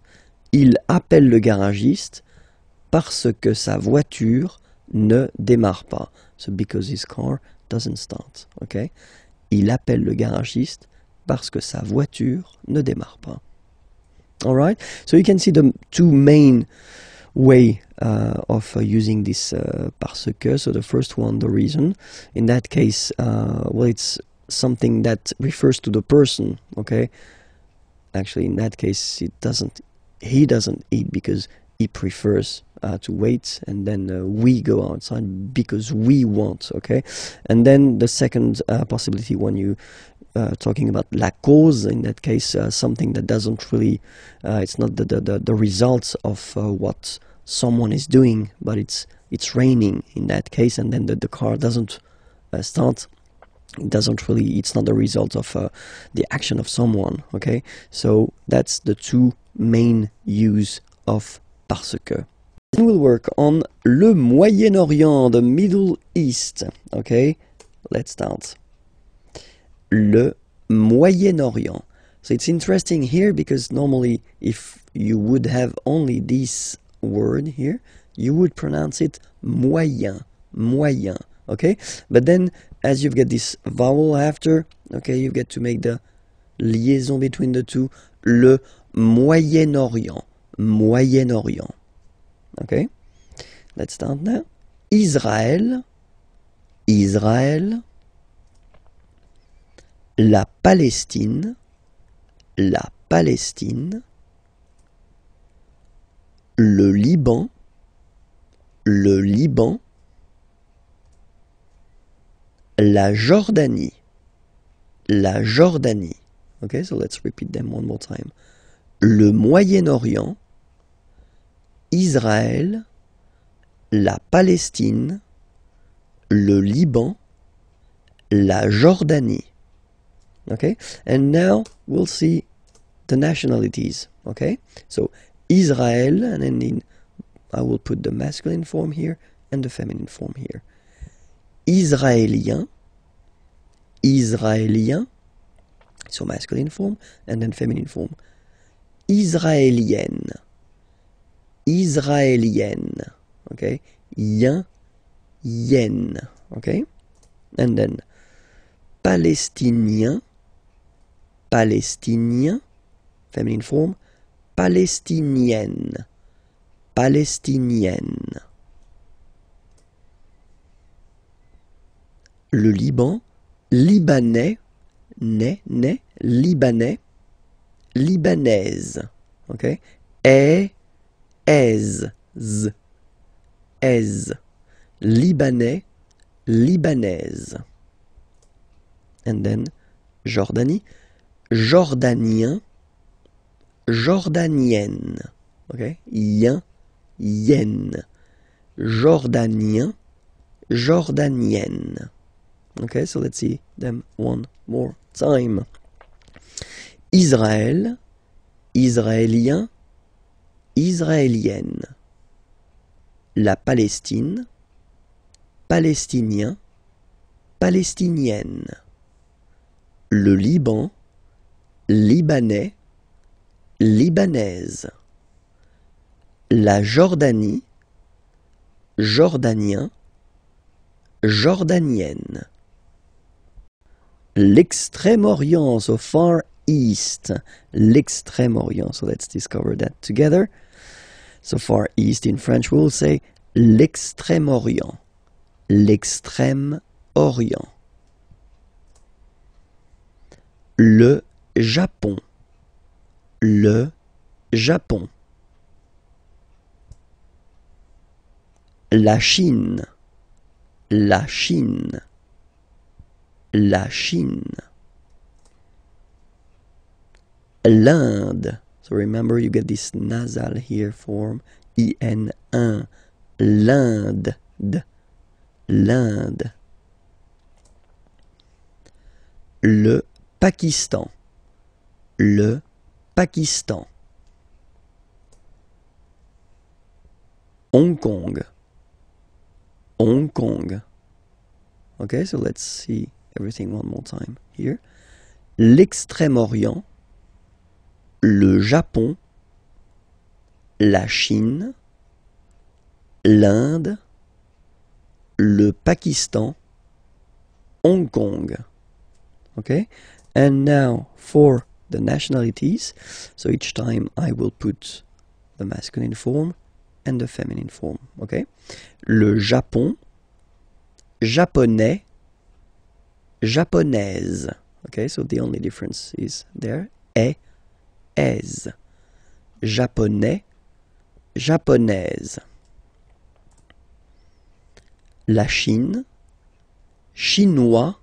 So it's really this wa wa wa sound, remember? Chinois, chinoise. Z, z, was. Chinoise. So chinois, chinoise. L'Inde, indien, yen, indien, indienne. So remember this double N, you open it, indienne. Le Pakistan, pakistanais, pakistanaise. Hong Kong, chinois de Hong Kong, chinoise de Hong Kong. So let's see them one more time. Le Japon, japonais, japonaise. La Chine, chinois, chinoise. L'Inde, indien, indienne. Le Pakistan, pakistanais, pakistanaise. Hong Kong, chinois de Hong Kong, chinoise de Hong Kong. Le verbe pronominal. So, what is le verbe pronominal? So first we'll take an example. Regarder, to look, to watch. Okay? And then se regarder. In that case it would be to look at oneself. Okay? So that's the important thing about this verb pronominal. Le verbe pronominal will be constructed all the time with this se before the verb. Se regarder, okay? And this se will basically change the meaning of the verb because regarder, to look, to watch, se regarder, to look at oneself, okay? So we'll take an example. So if we take the regarder verb, okay? So normally you will construct this sentence, je regarde la télévision, okay? I watch the television. Je regarde la télévision, okay? But then, if you use this se regarder, so as I said, to look at oneself, in that case, je me regarde. Alright, so you will have to add this me thing here before the verb. Je me regarde. Okay, so let's see how we will conjugate this verb at the present form. Je me regarde. Tu te regardes. Il se regarde. Elle se regarde. Nous nous regardons. Vous, vous regardez. Il se regarde. Elle se regarde. So now you can see that you've got to add this me, te, se, nous, vous, se before the verb when you conjugate it. Okay? Let's take another example. Appeler, to call. Okay? And then the important thing in that case is that, as usual, you know, appeler is starting with a vowel. A here.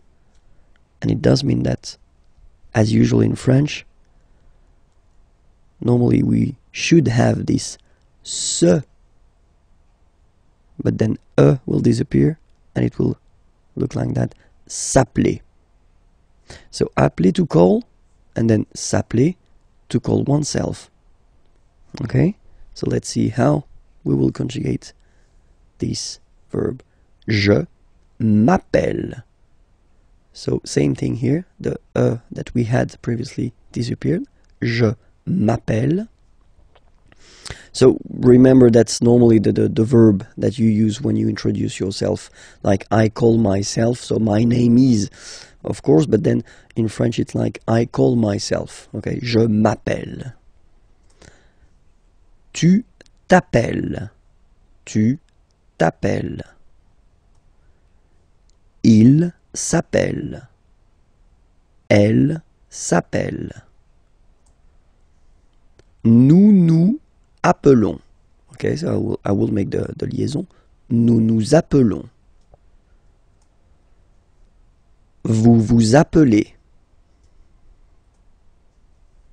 Il s'appelle. Elle s'appelle. Sorry.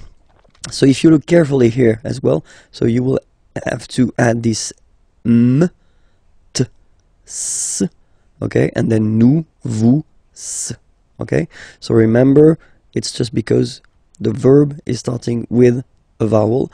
It would be the same if the verb would start with the letter h plus a vowel, because we don't pronounce h, so that's the reason why. My God, I'm losing my voice. Let's hope I will finish. Be careful, because in some cases when you will add this se in front of the verb, then le sens, so the meaning of the verb, will change. So I will put a few examples here. Trouver is to find, okay, and then se trouver means to be, être. Okay, trouver, to find, but then se trouver is to be, être. Passer, to pass. Se passer, avoir lieu, so to take place. Se passer, to take place. Passer, to pass. Okay? And then mettre, to put. Se mettre, well, it's to start. Commencer, to start something. Okay? So remember, trouver, to find. Se trouver, être, so to be. Passer, to pass. Se passer, avoir lieu, to take place. Mettre, to put. Se mettre, commencer, to start something. Le futur proche, so basically if you want to translate it directly, it would be the near future. So what is le futur proche exactly? It's the possibility that we have in French and in other languages to construct basically a future with aller at the present form, followed by the infinitive, so the basic form of the verb. Okay, so like in English you would say I am going to travel, for instance. In French we would say je vais voyager. Okay, so remember, first aller, that you conjugate at the present form, and then you will put your verb at the infinitive form. Okay, so first, of course, we did introduce the verb aller and the way to conjugate it, but still I think that it is really important to see how it goes. So we will see one more time the conjugation of aller at the present form. Okay, first person here, je vais. Remember, final S not pronounced. Je vais. Okay, tu vas. Same thing here, final S not pronounced. Tu vas. Il, elle va. Nous allons. Final S not pronounced, and then when you get this ON combination, you get this nasal on, really in your nose, okay? On. And then let's make this little liaison here to make it sound more beautiful. Nous allons. Nous allons. Okay? Same thing here. Vous allez. Vous allez. Alright? Remember, classic ending for vous, Z, okay? But then when you combine these two letters, you get the sound E. Okay? Aller. And then vous allez. Alright? And the last persons, ils, elles, vont. Ils vont, elles vont. Okay, remember, final T not pronounced, so you get this ON nasal here. On, vont. Okay, so let's see them one more time. Je vais, tu vas, il va, elle va, nous allons, vous allez, ils vont, elles vont. Okay, so that's the first part that we will use to construct this futur proche. Okay, and then the second part will be, well, the verb that you want to express, but at the infinitive form. So I've been writing few examples here. So the first sentence, je vais voyager. Voyager means to travel. Avec, with, ma famille, my family. Je vais voyager avec ma famille. Okay? So, quite simple way to construct a future form. Tu vas chercher. Chercher means to search. Une nouvelle maison. Okay? Une nouvelle. Nouvelle, it's the feminine form of the adjective nouveau, new. Okay, because maison, house, as you can see here, is feminine, so une nouvelle maison, a new house. Tu vas chercher une nouvelle maison. Okay, and then il, elle, va partir. Partir is to leave. Okay, pour means for. Pour un an. 1 year. Un an. Okay, so I will make the liaison just to make it more normal after. Okay, but I just want to divide here. Un an. Okay, so let's read it normally now. Il va partir pour un an. Okay, so you can hear that now I make this link between the two. Un an. Un an. So no break between the two. Un an. Okay. Il va partir pour un an. Elle va partir pour un an. Okay? Then for nous, nous allons chanter. Chanter means to sing. Okay? Cette chanson. So remember, cette feminine form of ce, this. Okay? Chanson, song. And as chanson is feminine, so you should put this form here at the feminine. This. Okay? Nous allons chanter cette chanson. Nous allons chanter cette chanson. And then for vous, vous allez adorer. So adorer, to adore, to love a lot. Ce film. Okay, ce. So you see now this. Okay, but then it's the masculine form because film here is masculine. Ce film, this movie. Okay? Vous allez adorer ce film. Vous allez adorer ce film. And the last one. Ils vont boire. Boire is to drink. Un café. A coffee. Ils vont boire un café. Elles vont boire un café. Okay, so let's repeat everything again. Je vais voyager avec ma famille.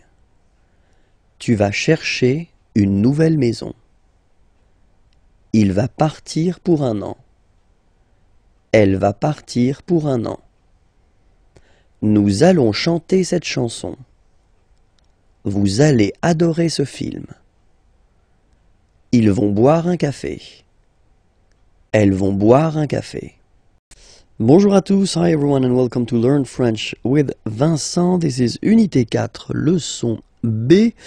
And in this lesson, we'll try to work on le genre des mots, so the gender of the words, because normally that's something a bit difficult for students to know or to remember the gender of the words. So normally what I tell them is to try to memorize, try to remember the gender when they discover or when they see a new word, but I know it's not easy.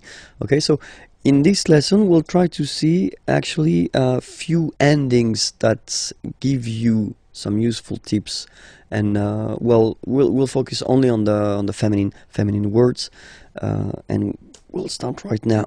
Sorry. So when you see words that are ending with this ion, so you can be almost.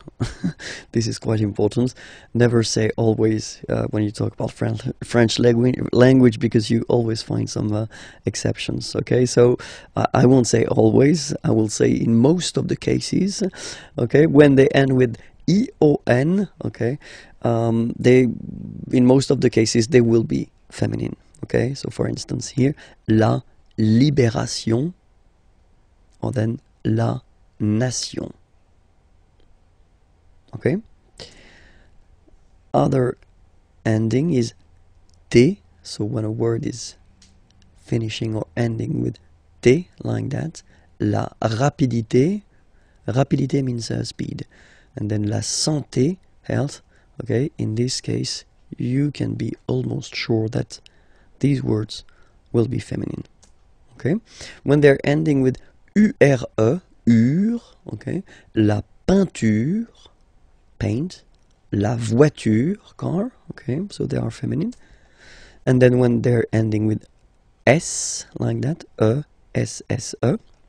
So for instance, la politesse, la vitesse. Vitesse means speed. Okay, so these words are feminine, and these endings are classical ending for feminine form. Okay, so let's see them one more time. La libération, la nation, la rapidité, la santé, la peinture, la voiture, la politesse, la vitesse. Okay, so let's see a few more. So still for the feminine form. So when you will have a word ending with this double T, et, okay, for instance, la chaussette, la roulette, so they will be feminine. Okay, chaussette means sock, and then roulette, well, it's the same, the thing you will find in casinos. And then when they're ending with ie, like here, okay, so basically you don't pronounce the okay, so it will be only the sound i. Okay, for instance, la vie, life. Okay, la partie, the part. Okay, so they will be feminine as well. Okay, and then words ending with accent aigu, and then here. Okay, remember this final is not pronounced, so you will have this e. Remember, accent aigu, it's e sound. Okay, la poupée, the doll. L'arrivée, the arrival. Okay, la poupée, l'arrivée. So feminine as well. In that case, remember that normally it should be la arrivée, but as arrivée, as usual, you know, start with a vowel, then a is disappearing, and then you just put this apostrophe. Okay, and then words ending with ud, like that, ude, ud, okay, are normally, in most of the cases, feminine. La gratitude, well, if my understanding is correct, it is exactly the same in English. La gratitude, and then same thing here, latitude. Latitude. Okay, so let's repeat them one more time. La chaussette, la roulette, la vie, la partie, la poupée, l'arrivée, la gratitude, latitude.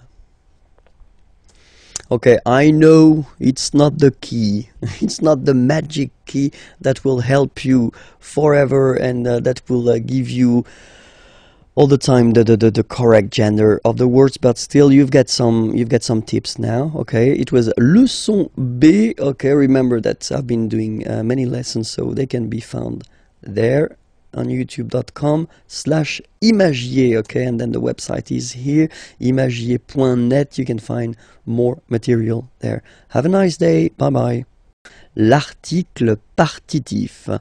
So what's l'article partitif? Well, basically it's when you want to say that you want some sugar, for instance, so you don't want to specify the quantity, okay, just want to say that you want some, but you don't want to say 1, 2, 3, okay, then as usual we will have the difference between the masculine form and the feminine form, okay. So for the masculine form it will be du, okay, du, simple thing, des, u, this is u, this is des, du, alright? And then for the feminine form, it will be de la, okay? De la, alright? Masculine form, du, feminine form, de la, alright? Let's see a few examples now. Je bois, boire is to drink, okay? So, je bois du café. Alright, so you can see the difference here. It would be possible to say je bois un café. Okay, in that case you would translate it je bois un café by I drink one coffee or I drink a coffee. Okay, in that case when you put this du café, so first you put the masculine form because café is masculine. Okay, and then you want to say, you don't want to specify the quantity, you want to say I drink some coffee. Okay, je bois du café. Okay, the other option as well would be to say je bois le café. So if you want to put this article défini, but then you would have to put more information after le café de ma mère, the coffee of my mother, if you want. Okay, so in that case, in this lesson, we'll only focus on l'article partitif, so it's some. Okay, je bois du café. All right, let's see another option. Tu voudrais. So I wanted to introduce this voudrais form. Okay, so it's coming from vouloir. Vouloir is to want. Okay, but then it's not the present form here, the classic present form, it's the conditionnel form, okay? So it's the polite form that normally we should use. So I would like to have, you know, you don't say tu veux, you don't say you want, because it is too strong and too direct. So normally we tend to use this conditionnel form. So tu voudrais, you would like to have. And then salade, okay, and it's feminine, so you should put the feminine form of this partitif, so de la salade, so some salad, okay. Tu voudrais de la salade. All right. Let's see another example here. Nous mangeons, so manger is to eat, okay, and that's the form for nous, okay. Nous mangeons du gâteau. Gâteau is cake, okay, and it's masculine, so du gâteau. We eat some cake.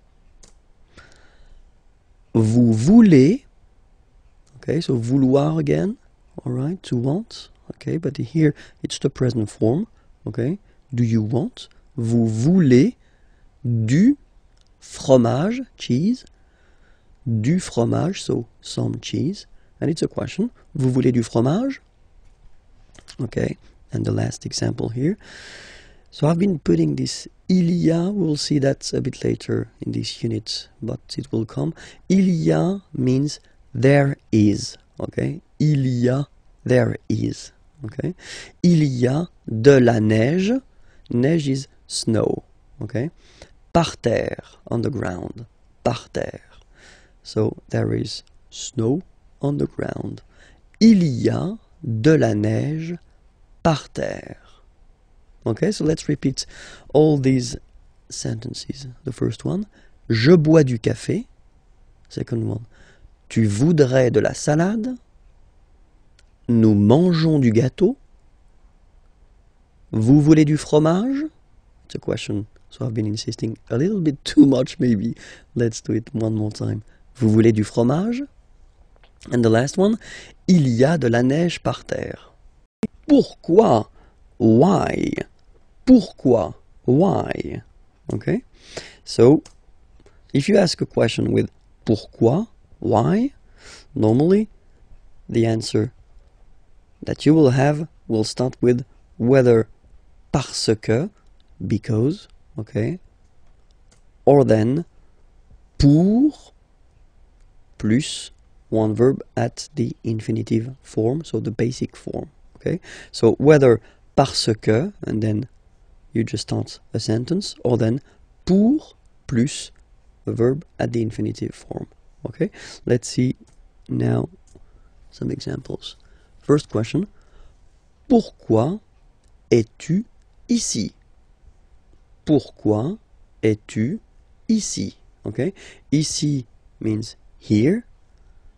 Es-tu, are you? Why are you here? Pourquoi es-tu ici?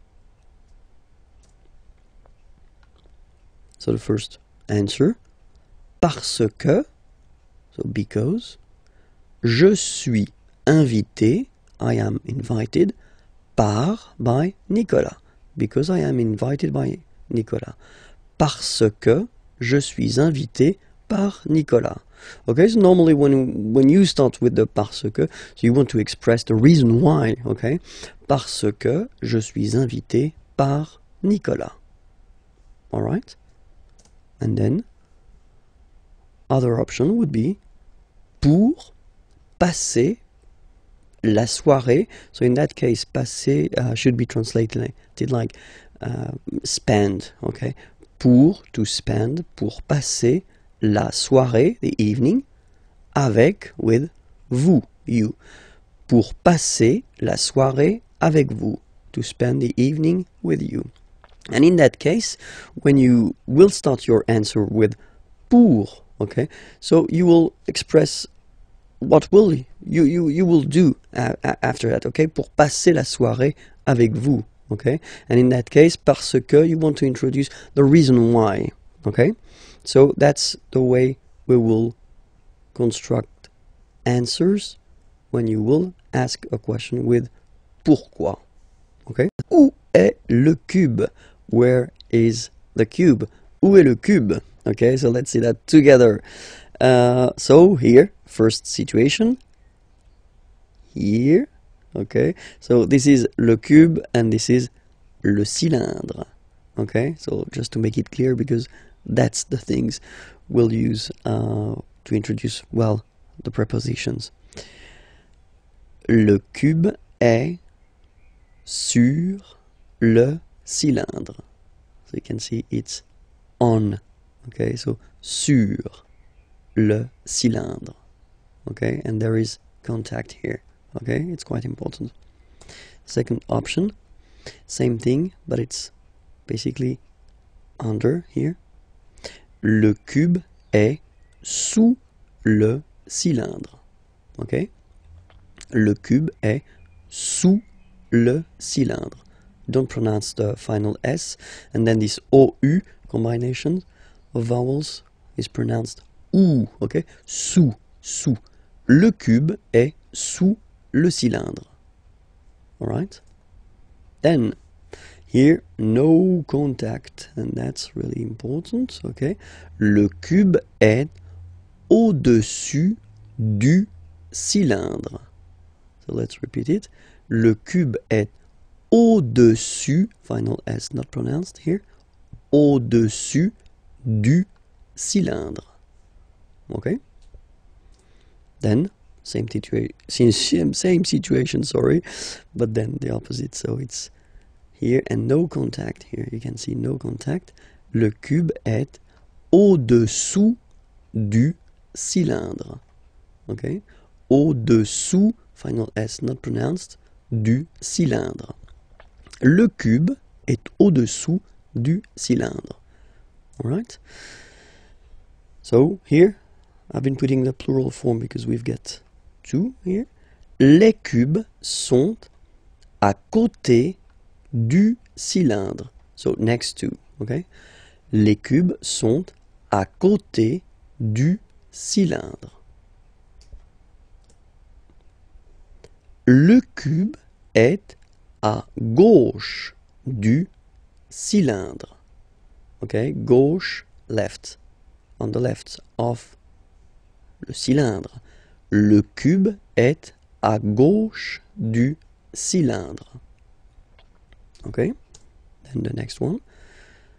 Droite, obviously it's right, on the right. Le cube est à droite du cylindre. Le cube est à droite du cylindre. Okay? In front of. Le cube est devant le cylindre. Le cube est devant le cylindre. And now, behind, it's not possible to see it, that's the reason why. Le cube est derrière, so behind, le cylindre. Le cube est derrière le cylindre. So I've been taking away the color just to show you that it's inside, okay? So in, le cube est dans, so in, le cylindre.